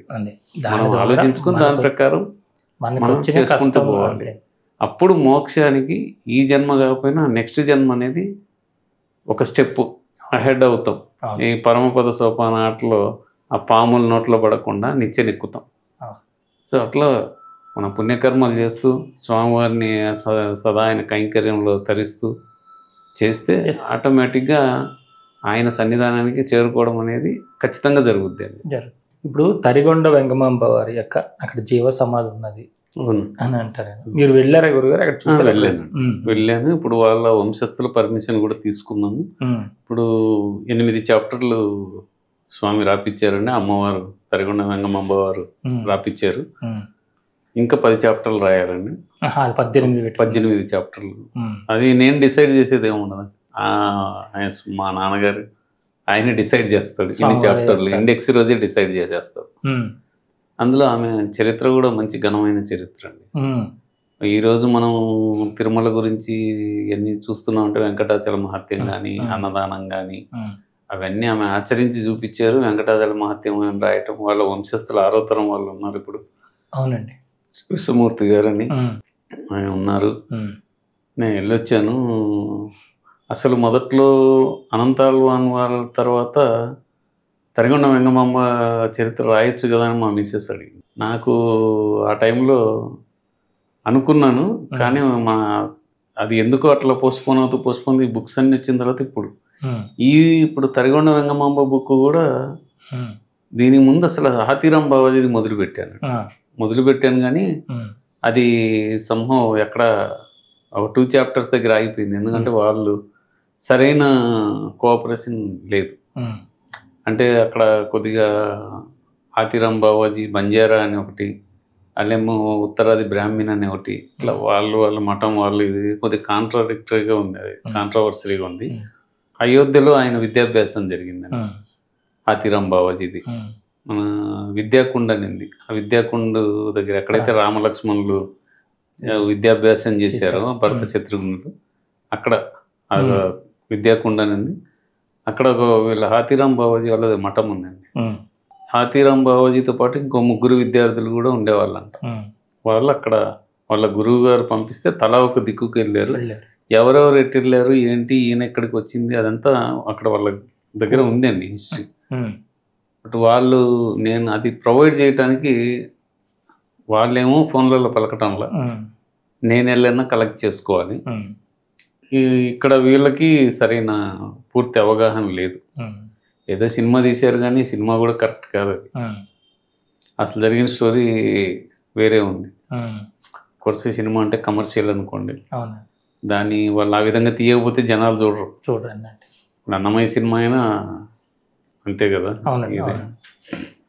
ఇప్పుడు వెంగమాంబ చరిత్ర మనం వెళ్ళినప్పుడు అంటే అక్కడ స్వామివారిని ఏ విధంగా ఆవిడ కలవడం జరిగింది, అంటే ఎట్లా అది ఇప్పుడు 8వ చాప్టర్ రాశానండి. అసలు ఆమె మహాలక్ష్మీదేవి అమ్మవారి ప్రసాదం. అంటే మహాలక్ష్మీదేవి అంటే ఈ బుక్ రాసేటప్పుడు నాకు అది నేను చెప్పాను కదా, ప్రతి బుక్లో ఇట్లా కనిపిస్తుందండి. ఈ బుక్ రాసేటప్పుడు మహాలక్ష్మీదేవి అమ్మవారు స్వామిని ప్రశ్నిస్తారన్నమాట. నాకు ఇప్పుడు అక్కడికి నా వరప్రసాద్ అని ఒక ఆమెను పుట్టించి నీకు సేవలు చేయాలని ఉంది అని ఆమె అడిగితే, అదేంటి నువ్వు ఆల్రెడీ నాకు అన్ని సేవలు చేస్తున్నావు కదా శ్రీ సతిగా అని స్వామివారు అడగటం. మీరు ఎప్పుడు పురుష పక్షపాతే, మీరా 12 మంది ఆళ్వార్లలో 11 మంది పురుషులే, ఒక గోదాదేవి భూదేవి అంశం మాత్రమే మీకు స్త్రీ ఆళ్వార్లు, ఇట్లా ప్రతి చోట మాకు ఇట్లా చేస్తున్నాం అని అంటే వాళ్ళ సరస సంభాషణ అది నాకు కనిపిస్తూ ఉంటే అప్పుడు రాసుకుంటూ వచ్చానండి. మీరు కరెక్ట్ రైట్ టైంలో అడిగారు. యాక్చువల్గా ఇప్పుడు స్వామివారు ఇప్పుడు రాసిన చాప్టర్లో స్వామివారు తరిగొండకే ఆమెను చూడటానికి వస్తుంటారు, కానీ ఆమెతో మాట్లాడరు. తన చూపులతోనే ఆమె జ్ఞానాన్ని ప్రసాదిస్తూ ఉంటారు. అంటే ఒక ఆంజనేయ స్వామి విగ్రహం ఉందండి మన అక్కడ లక్ష్మీ నరసింహస్వామి టెంపుల్లో. ఆ విగ్రహం బ్యాక్ సైడ్ ఒక గుహ ఉంది, గుహ మార్గం ఉంది. అక్కడి నుంచి స్వామివారు వచ్చేవారు. అంతవరకు వచ్చింది. ఇంకా దీని తర్వాత నెక్స్ట్ ఫర్దర్గా పుష్పగిరి పీఠాధిపతి రావటం అవన్నీ కొద్దిగా మళ్ళీ రాయాలి. ఇప్పుడు ఆమె విద్యాభ్యాసం అవన్నీ అయిపోయి స్వామివారు రావటం వరకు వచ్చిందండి. ఇంకా నెక్స్ట్ వచ్చే దాంట్లో ఆమె ఆమె తిరుమల రావటము, అక్కడ ఆవాసం ఏర్పాటు చేయటము, స్వామివారే అమ్మవారికి చెప్పి ఆమెను కిందకు పంపించి ఆవాసం ఏర్పాటు చేయటం, ఆ తర్వాత ఆమె అక్కడ తులసివనం ఏర్పాటు చేయటం, అకారం దీక్షితులని ఆయన విస్తరాకులు వేయటము, తర్వాత ఆమె మళ్ళీ తుమ్మరకోనకి వెళ్ళిపోవటం, తుమ్మరకోనలో స్వామివారి ప్రత్యక్షంగా రోజు వెళ్ళి ఆమెను కలవటం, అప్పుడు వెంకటాచల మహత్యం రాయటం, తిరుమలలో మళ్ళీ ఆమె ప్లేస్కి రావటము, అన్నదానం చేయటము, ఈ ఆమె రాసినవన్నీ మొత్తము వీళ్ళు తీసుకొని బయట ప్రింట్అవుట్లు చేపించి చేయటము, ఆమె రాసిన కీర్తనలు, స్వామి ఆమె ఇంటికి వచ్చి భాగవతం వినటము, ఇవన్నీ వస్తాయండి. నెక్స్ట్ తర్వాత ఆమె బుక్ పేరు కూడా మాతృశ్రీ తరిగొండ వెంగమాంబ సాఫల్య జీవిత చరిత్రము అని రాపిచ్చారండి స్వామి. సో అది వస్తుందండి. అంటే మీరు ఎవరి గ్రంథం అయితే రాస్తున్నారో వారి దర్శనం స్వామివారు మీకు ఇస్తున్నారు, అది జరుగుతుంది. ఇప్పుడు వెంకమాంబ గారి దర్శనం జరిగిందండి. అంటే ఆమె పుట్టినప్పటి నుంచి ఆ ప్రతి చాప్టర్లో నాకు ఆమె కనిపిస్తుంది తల్లి. అది కనిపిస్తేనే రాయగలను, లేకపోతే నాలాంటి సామాన్యుడు ఏం రాస్తారు చెప్పండి. ఇప్పుడు మనము ఏదైనా రాయాలి అంటే ఒక టాపిక్ 100 పేపర్లు పక్కన పడేస్తాం చుట్టి, రాసేసి ఇట్లా కాదు అని ఒక లెటర్ రాయాలన్నా కూడా. అటువంటిది ఇంత పెద్ద పుస్తకం రాయాలి అంటే ఎక్కడ కొట్టివేతలు లేకుండా అంటే అదే స్వామివారి అనుగ్రహం అంతే. తిరుమల మీరు నెలకు ఒకసారి వెళ్తారండి? 2 నెలలకు ఒకసారి వెళ్తాం. ఇప్పుడు రేపు పంచమి తీర్థంకు అమ్మవారికి అనంతల్వం తోటలో పసుపు వేస్తామండి ప్రతి రథసప్తమికి. ఇప్పుడు ఆ పసుపు తవ్వి ఆ మొక్కలన్నీ శుభ్రపరిచి స్వామివారి తరఫున కిందకి అమ్మవారికి పంపిస్తాం. అది అంతకుముందు ఉండేదంటండి, కొన్ని 100 సంవత్సరాల కిందట ఉంది. తర్వాత టోటల్ క్లోజ్ అయిపోయింది ఆ ప్రాసెస్. మళ్ళీ స్వామివారు అమ్మవారికి ఇష్టమైంది, స్వామివారికి ఇష్టమైంది లేదు, కానీ ఆయన మళ్ళీ 4 సంవత్సరాల నుంచి ఇది 5వ సంవత్సరం పసుపు పెట్టడం పంపించటం. ఆ రథసప్తమికి నాటితే అది అక్కడ ఆశ్చర్యకరమైన విషయం ఏంటంటే అసలు అది పోయింది అనుకుంటాం, ఎందుకంటే సీజన్ కాదండి. జూన్ జూలైలో నాటాలి పసుపు. మేము జనవరి ఫిబ్రవరిలో నాటేస్తాం, మే జూన్ వరకు అవి రావు. మాకు టెన్షన్, ఎందుకంటే నవంబర్ డిసెంబర్లో పంచమి తీర్థం వస్తుంది. అది కానీ చిన్నగా మొలకలు మొదలవుతాయి. పంచమి తీర్థం రోజు ఏంటంటే అండి మనకి ఈ పసుపు అమ్మవారికి పంపించంగా అంటే గడ్డలేం తీయరు, మొక్కలే. ఆ పంచమి తీర్థం రోజు మాత్రం లోపల స్వామివారి గర్భగుడిలో స్వామివారిని మొత్తం అలంకరణ ఉపాలయాలతో సహా మీరు తిరుమలలో ఎక్కడ చూసినా ఈ పసుపు మొక్కలే ఉంటాయి. ఫస్ట్ మనం స్టార్ట్ చేసినప్పుడు 10 గంపలు పంపించాం, ఇప్పుడు 50 నుంచి 60 గంపలు పంపిస్తాం. గార్డెన్ డిపార్ట్మెంట్కి ఇచ్చేస్తాం, మొత్తం అలంకరణ చేస్తారు లోపల. అది ఆ రోజు మేము చూసుకొని మా నాన్నకి చేరింది, మా అమ్మకు చేరింది అనుకుంటాం. ఇది ఆగిపోయిన దాన్ని మళ్ళీ మీరు మళ్ళీ 5 years నుంచి ఇది 5th year అండి. అది ఒక కార్యక్రమం స్టార్ట్ చేసాం. అది ఇప్పుడు బాగా డెవలప్ అయింది, తోట బాగా డెవలప్ అయింది. ఎవరెవరు వస్తున్నారు, చేస్తున్నారు కార్యక్రమాలు. బట్ స్టిల్ నేను కూడా నాకు చేతనైంది వాళ్ళు చేయించింది చేస్తున్నా. ఇప్పుడు మీరు రాసిన ఈ తరిగొండ వెంగమాంబ దీంట్లో ఆవిడని ఎంతోమంది పరీక్షలకు గురి చేశారు, అసలు తిరుమలలోనే ఉంచకుండా పంపించేద్దాం ప్రయత్నం చేశారు. అలాంటి విషయాలు ఏమైనా వచ్చినాయి? అది ఉందండి. ఒకసారి రథం ఆమె ఇంటి దగ్గర ఆగిపోతుంది, ఆమెను రానివారు స్వామి దగ్గరికి. అట్లానే అకారం దీక్షితులు అని చెప్పేసి ఆయన ఎంగిలి ఇస్తరాకులు వేస్తారు, వాళ్ళు ఆమె శాపం ఇస్తుంది వాళ్ళకి. వాళ్ళ వంశస్థులు కూడా ఉన్నారండి పైన. వాళ్ళ వంశంలో ఒక్కరే నిలబడతారు, ఎప్పుడైనా వాళ్ళ వంశస్థులు ఒక్కరే ఉంటున్నారు. అంటే ఇట్లాంటి గ్రంథాలు రాసేటప్పుడు స్వామివారి భక్తులు ఎవరైతే ఉన్నారో మీరు ఇప్పుడు వెళ్ళి వాళ్ళ వంశస్థులను కలుస్తున్నప్పుడు మీలో ఎట్లాంటి భావన అంటే ఆ రోజున వాళ్ళందరినీ వాళ్ళ మీరు కూడా అప్పుడు ఉండే ఉంటారనే భావనలో ఉందండి? అదేం లేదండి మనకంటే. నేను మీకు పాత ఇంటర్వ్యూస్లో కూడా చెప్పాను, నేను పాస్ట్ గురించి కానీ ఫ్యూచర్ గురించి కానీ ఆలోచించడం వేస్ట్. ప్రజెంట్ స్వామి మనకి ఏ అవకాశం ఇచ్చాడో దీన్ని వాడుకోవటం. వాళ్ళ వంశస్థులు కలిసినప్పుడు అంటే అక్కడ మీకు ఒక అనుభూతి ఏదైనా అంటే వీళ్ళు స్వామివారి ప్రత్యక్షంగా ఎవరైతే సేవ చేసుకున్నారో ఆ భక్తులు తిరుమలలో అంటే ఇప్పుడు అనంతాల్వాన్ తోట చేసి అనంతాల్వాన్ బుక్ రాసినప్పుడు అక్కడ ఉండే వాళ్ళందరూ అనంతాల్వాన్ స్వామి అని పిలిచేవారు మిమ్మల్ని, నన్ను. ఎందుకంటే అక్కడ వెళ్ళిన తర్వాత షర్ట్ ఉండదండి, మామూలుగా ఎన్ని రోజులు ఉన్నా ఇట్లానే తిరుగుతాం. షర్ట్ తీసేసి నామాలు పెట్టుకుని పంచి కట్టుకొని పైన కండవ కట్టుకొని చేస్తాం. తర్వాత తిరుమల నంబి రాసినప్పుడు వాళ్ళు మావాడు అని వాళ్ళు చెప్పుకుంటారు, అనంతాల్వాన్ వాళ్ళు మావాడని చెప్పుకుంటారు. తర్వాత సన్నిధి వాళ్ళు రాసినప్పుడు వాళ్ళు మా స్వామి అంటారు. ఇప్పుడు అన్నమయ్య వాళ్ళకి నేనంటే ప్రత్యేకమైన అభిమానం. హరినారాయణాచార్యులు గారికి బాగా ఆయన మంచి మా నవ్వుతూ పలకరిష్టం కానీ అట్లా ఉందండి. అక్కడ ఉండే లోకల్స్ వాళ్ళకి లోపల ఉండే అర్చకులకి బాగా పరిచయం అయ్యాను నేను. బాగా పరిచయం అయ్యాను. నాకు స్వామివారి అభిషేక తీర్థం దొరుకుతుంటుంది. వాళ్ళు స్వామివారి శ్రీపాదరేణు అని వాళ్ళు నేను వెళ్ళేసరికి ప్రత్యేకంగా తీసి పెడతారండి, అభిమానంతో ఇస్తారు. ఇట్లా వచ్చి నన్ను చూస్తూనే వాళ్ళు. తర్వాత సబేరా ఉంటుంది, సబేరాలో వాళ్ళు ఎప్పుడు ఎవరిని అలౌ చేసింది చేయకపోయినా నేను ఒక సామాన్యుని కూడా నన్ను ప్రత్యేకంగా లోపలికి పిలిచి నాకు వాళ్ళు స్వామివారి వస్త్రమై తగిలిచ్చి నాతో పాటు 4-5 పిలుస్తారు. అది దాని మీద కొద్దిగా ఆర్గ్యుమెంట్లు కూడా అయ్యాయి. ఆయన పిలుస్తారు మమ్మల్ని పిలవరేంటి అని వేరే వాళ్ళు. అప్పుడు వాళ్ళే చెప్పారు ఆయన గురించి మీకు తెలియదులే అని చెప్తారు. అంటే ఒక సామాన్యునిగా వెళ్ళి అక్కడ స్వామివారి దయ వలన వాళ్ళందరూ నన్ను గుర్తుపెట్టుకొని నేను ఎవరిని ఏమి అడగనండి, నాకు ఇది కావాలి అది కావాలని ఇవ్వమని అడగను. బట్ వాళ్ళే గుర్తుపెట్టుకొని ఇస్తారు. నాడు అన్నమాచార్యుల వాళ్ళు కళ్యాణ కంకణాలు వాళ్ళు ఇస్తారు, ఆయన నేను వెళ్ళేసరికి తీసి పెడతారు. అక్షింతలు, కళ్యాణ అక్షింతలు అవన్నీ. అట్లా సన్నిధి గోళ్ళ వాళ్ళు ఉన్నారు. స్వామివారి పాదాల మీద పెట్టే చందనం వాళ్ళది, పొద్దున్నే నవనీత సేవ వాళ్ళది. ఆ నవనీతం ఇస్తారు నాకు, చందనం ఇస్తారు. అంటే వాళ్ళ అభిమానంతో. నా తర్వాత మన అనంతాల్వాన్ వాళ్ళు ఉన్నారు గురువు గారు, ఆయన తీర్థము అభిషేక తీర్థం ఇస్తారు. తర్వాత పచ్చకర్పూరం స్వామివారి గడ్డానికి పెట్టింది ఇస్తారు. అట్లా వాళ్ళు స్వామివారు నేను అడగకుండానే మా నాన్న నాకు అన్ని పంపిస్తుంటారు. దర్శనం కూడా అవ్వదు అనుకున్నప్పుడు కూడా నాకు దర్శనం, జనరల్ టికెట్ వేసుకున్నా కూడా నాకు దర్శనం అవుతుంది. ఆ టయానికి అక్కడ ఎవరైనా కనిపించి ఏం స్వామి ఇట్లా వచ్చారు అంటారు. వేసుకున్నట్టు కింద 300 దొరకలేదు అన్నాం అనుకోండి, ఇటు నుంచి ఇటు వెళ్ళనే పంపిస్తారు.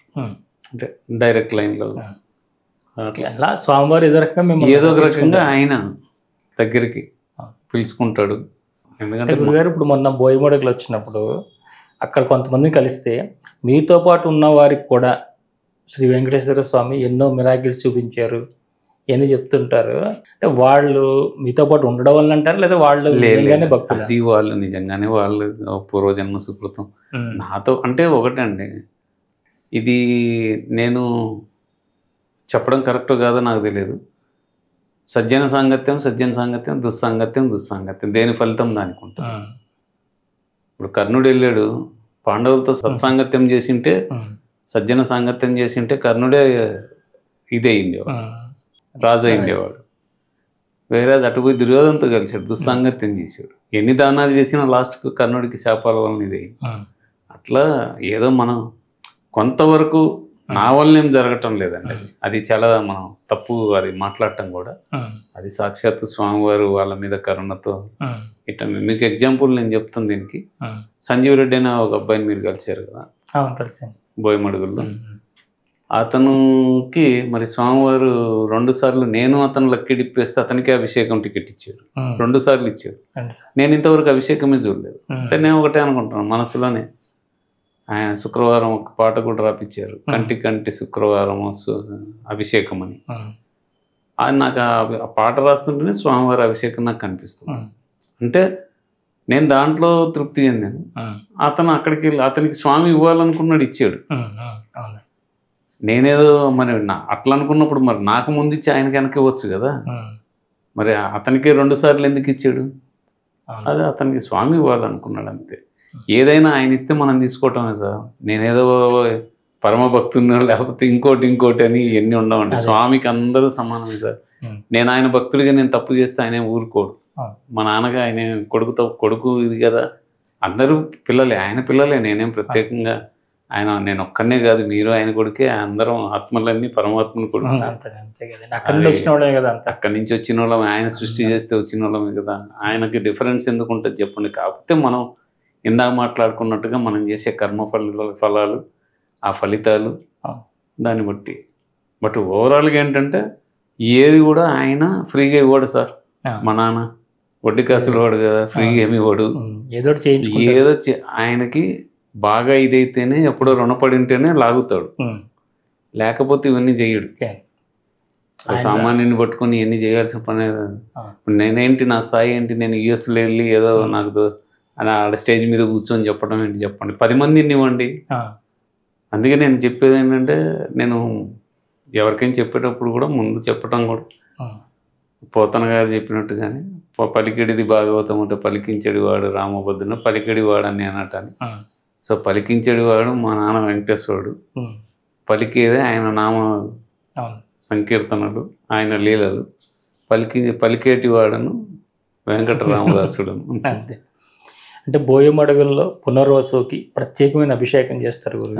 అసలు ఆ రోజు మీరు చేసే అభిషేకాలు అవి మేము చూసాం కాబట్టి ప్రత్యక్షంగాను, అంటే చాలా నిష్ఠతోని, ఇంత శ్రద్ధ భక్తులతో స్వామివారికి, అంటే ప్రధాన ఆలయాల్లో కూడా కొన్నిట్లో కూడా ఇంతలా చేస్తున్నారా అన్నట్టుగా మీరు చేస్తున్నారు. అంటే ఇదంతా మీకు ఎలా, ఎవరు అన్న ఒక సాంప్రదాయం పెట్టి? ఏం లేదండి, అదేం లేదు. మాకే అది చేసే కొద్దీ, అంటే స్టార్టింగ్లో చేస్తూ అట్లా చేసే కొద్దీ ఇంకా బాగా చేయాలి స్వామికి, ఇంకా బాగా. ఎందుకంటే నాకు కొన్ని నిదర్శనాలు జరిగాయి. పునర్వసు రోజు స్వామివారు వచ్చి కూర్చున్నది నాకు కనిపిస్తుంటుంది. అండి అమ్మవారు, స్వామివారు, లక్ష్మణ స్వామి, ఆంజనేయ స్వామి అభిషేకం స్వీకరిస్తూ కనిపిస్తారు. దాని నుంచి నాకు అట్లా తర్వాత దాని మీద ఒక సపరేట్గా పూజా విధానం మీకు చూపించాను కదా, బుక్ రాపిచ్చారండి నా చేత. నాకు అసలు మంత్రాలే రావు, అటువంటిది ఆ బుక్ రాపిచ్చారు, అదాంగ పూజ కానీ ఇదంతా. అందుకే మీకు పునర్వసుకి రాముడికి పట్టాభిసీతారామస్వామి బోయమడుగుల్లో అష్టోత్తరానికి మిగతా శ్రీరామ అష్టోత్తరాలకు తేడా ఉంటుంది. అంటే అవన్నీ మహానుభావులు రాసినాయి, కానీ ఇదేదో మన ఏదో రాసాము అక్కడ అదే చేస్తున్నాము. దానికి ఆయన సంతృప్తి చెందుతున్నాడు. తర్వాత ఆయన ఆలయం బహుశా ఆయనకు కూడా పడిందేమో, నేను కూడా చేపించుకోవాలి వీడితో అని. ఆయన ఈయన ఆయన అనుకోండి, అదే తెలిసిన డౌట్. ఆ తర్వాత అవతారం, లాస్ట్ అవతారం ఇంకా నెక్స్ట్ కల్కిని మిగిలింది. అభిషేకం గురించేనే, అభిషేకం పంచామృత అభిషేకం చేస్తామండి. అంతకుముందు ఊర్లో వాళ్ళు కోఆపరేట్ చేసేవాళ్ళు కాదు, కానీ ఇప్పుడు పాలు, ఆవు పాలు, పెరుగు అన్నీ తెచ్చిస్తారు. తర్వాత దానికి దాతలు కూడా తయారయ్యారు, కొంతమంది పంపిస్తూ ఉంటారు. సో అది నిర్విఘ్నంగా జరిగిపోతుందండి స్వామివారికి.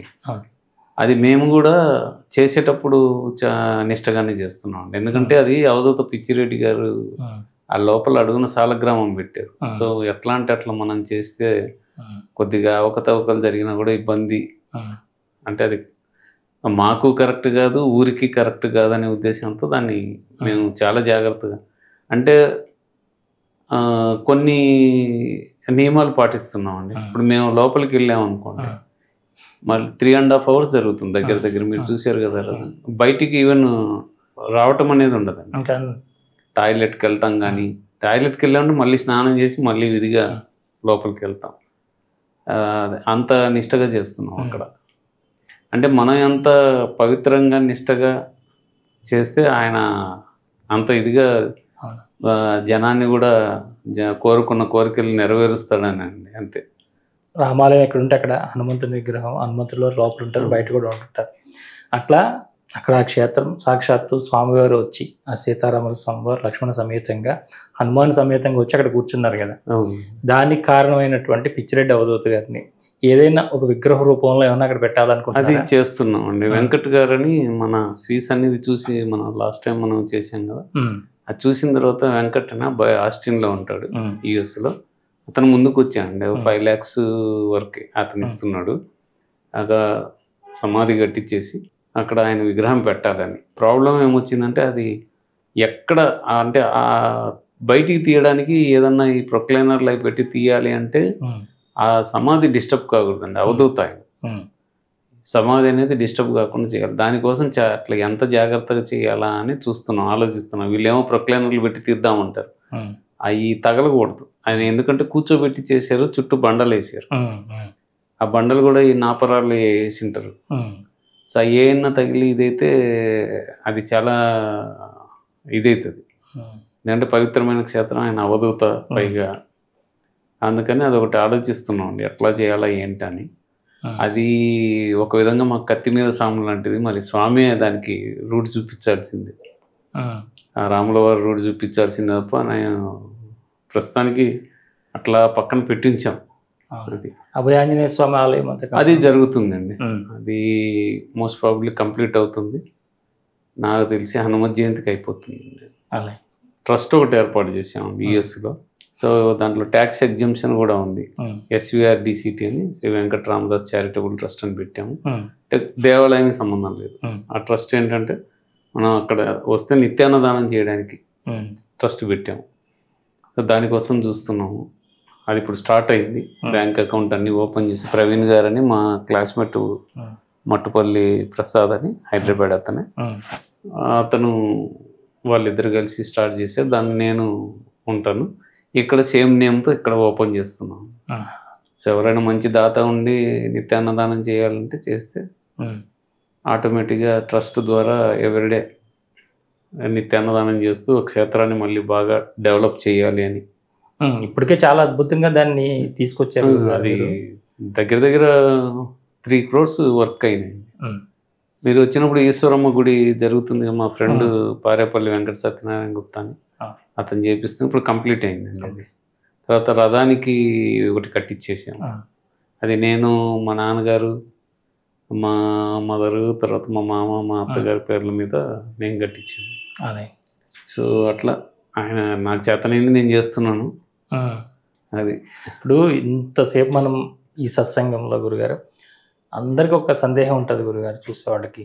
ఏదో ఒక మంత్రం, ఏదో ఒక నామం చెప్పుంటారు గురుగారికి స్వామివారు, దాన్నే పట్టుకుని ఆయన పిలుస్తుంటే ఆయన వస్తున్నారు అని ఉంటుంది. పోనీ మీకు చెప్పినా చెప్పకపోయినా ఏ నామం చేస్తే స్వామి ప్రసన్నం అవుతారు, ప్రకటితం అవుతారు, ప్రత్యక్షం అవుతారు, వారి చూపు మా మీద పడుతుంది. సో కల్లిలో ప్రత్యక్ష దైవం శ్రీ వెంకటేశ్వర స్వామి అందరికీ తెలిసిందే. నేనేం ప్రత్యేకంగా చెప్పాల్సిన పని లేదు. చిన్నపిల్లని అడిగినా చెప్పేస్తాడు. మనకి ఓం నమో వెంకటేశాయ అష్టాక్షరి మంత్రం, అంటే కృతయుగంలో ఓం నమో నారాయణాయ, నారదుడు వీళ్ళందరూ. తర్వాత ఓం నమో నారసింహాయ తీసుకున్నా కూడా మీకు 8 letters ఉంటాయి. ప్రహ్లాదుడు వీళ్ళంతా చేసింది. తర్వాత త్రేతాయుగం వచ్చేసరికి శ్రీరామ రామ రామి రమే రామి అది. తర్వాత ద్వాపరయుగం వచ్చేసరికి గోవింద, గోపాల ఇవన్నీ. కలిలో ఓం నమో వెంకటేశాయ అంటే కృతయుగము తర్వాత మళ్ళీ 8 అక్షరాలతో ఓం నమో వెంకటేశాయ అష్టాక్షరి మంత్రం మనకు దొరికింది. ఆ మంత్రాన్ని సదా స్మరించుకుంటూ ఉంటే ఆటోమేటిక్గా స్వామి వచ్చి కూర్చుంటారండి. వీటన్నిటికంటే ముఖ్యం ఊరికేదో స్మరించుకోవటం కాదు, వీటన్నిటికంటే ముఖ్యంగా స్వామి మీద ప్రేమతో ఆయన్ని స్మరిస్తూ ఆయన రూపాన్ని మనం తలుచుకుంటూ ఈ ఓం నమో వెంకటేశాయ అష్టాక్షరి మంత్రాన్ని తలుచుకుంటూ ధర్మబద్ధంగా ఉండి ప్రేమతో స్వామి ప్రేమకు లొంగిపోతాడండి. స్వామి దేనికి లొంగడు, మనం ఇచ్చే ఆభరణాలు ఇవన్నీ ఏమి పట్టించుకోడు. ఆయన ప్రేమగా ఎవడు నావాడు వస్తున్నాడా, నన్ను ఎవడు ప్రేమగా పిలుస్తున్నాడా అని చూస్తుంటాడు. సో అటువంటి పరమ పవిత్రం మహిమాన్విత మంత్రము ఓం నమో వెంకటేశాయ. సో ఆ మంత్రం పట్టుకొని మనం అందరము తరిస్తే మన జన్మలు నిత్యమే జరుగుతూ ఉంటుంది. అది జరుగుతూనే ఉంటుంది. నేను మీతో మాట్లాడుతున్నా, నేను లోపల జరుగుతూ ఉంటుంది, ఆయన కనిపిస్తూనే ఉంటుంది. ఇప్పుడు మీకు ఈ లీలలని చెప్పేటప్పుడు అంతా ఆయన చేసినవన్నీ ప్రతిదీ నాకు మళ్ళీ అంటే ఒక విధంగా మీరు నాకు రిమైండ్ చేశారు మా నాన్న గురించి. మన నామ సంకీర్తనలన్నీ బాలాజీ _రమణ _2498 అనే ఛానల్లో వస్తున్నాయండి. అది దాన్ని మన ప్రేక్షకులందరూ రోజు విని స్వామివారి రాసినటువంటి సంకీర్తనలన్నీ కూడా ఆయన రాపించుకోవాలి, స్వరబద్ధం చేసి మా నాన్నగారు రాసుకున్నవి. అది మనకి ప్రేక్షకులందరూ విని దాన్ని స్మరించుతూ స్వామివారి నామస్మరణ చేస్తూ మోక్ష పదానికి పోవాలని శ్రీ వెంకటేశ్వర స్వామిని మనసా వాచ కర్మణ వేడుకుంటూ అందరినీ తరింపజేయమని వేడుకుంటున్నాను. మీకు స్వామి యొక్క సంకల్పం చేసి వారు ఇక్కడికి పంపించి ఈరోజు మా ప్రేక్షకులందరినీ తరింపజేశారు. మీ యొక్క అనుభవాలతోని స్వామివారు మీకు ఇచ్చినటువంటి అనుభూతులు, స్వామివారి నిదర్శనాలతోని నిజంగా చాలా చాలా ధన్యవాదాలు. నేను నా అదృష్టంగా భావిస్తున్నానండి. ఓం నమో వెంకటేశాయ. ఇంతవరకు గురుగారు శ్రీ వెంకట రామదాస్ గారు, వారు శ్రీ వెంకటేశ్వర స్వామి వారితో వారికి నిత్యము కలుగుతున్నటువంటి ఎన్నో అనుభవాలు, అనుభూతులు, ఎన్నో నిదర్శనాలు, ఎన్నో సుదర్శనాలు అవన్నీ కూడా మనతో పంచుకున్నారు. వారు స్వామివారికి ఎవరైతే పరమ భక్తులు ఉన్నారో వారందరి చరిత్రలు కూడా వారు ఒక్కొక్కటిగా బయటికి ఇస్తూనే ఉన్నారు. త్వరలోనే శ్రీ తరిగొండ వెంగమాంబ గారి యొక్క చరిత్ర కూడా వారి నుంచి రాబోతుంది. ఇలాంటివి మనం చదువుకున్నప్పుడు మనలో ఎంతో ప్రేరణ కలిగి ఆ భక్తి మార్గం వైపు, ఆ స్వామివారి వైపు, ఆ దైవ మార్గం వైపు ఎక్కడి నుంచి అయితే మన ప్రయాణం మొదలైందో అక్కడికి చివరి మెట్టు వరకు చేరుకోవడానికి దోహదపడుతూ ఉంటాయి. కాబట్టి ఇలాంటి సత్సంగాలు మీరు అందరూ ఆదరించాలి, గ్రంథాలను అందరూ కూడా చదవాలని కోరుకుంటూ మరొక ఇంటర్వ్యూలో మళ్ళీ కలుసుకుంటాం. అంతవరకు చూస్తున్నాడు శ్రీ సన్నిధి టీవీ. నమస్కారం.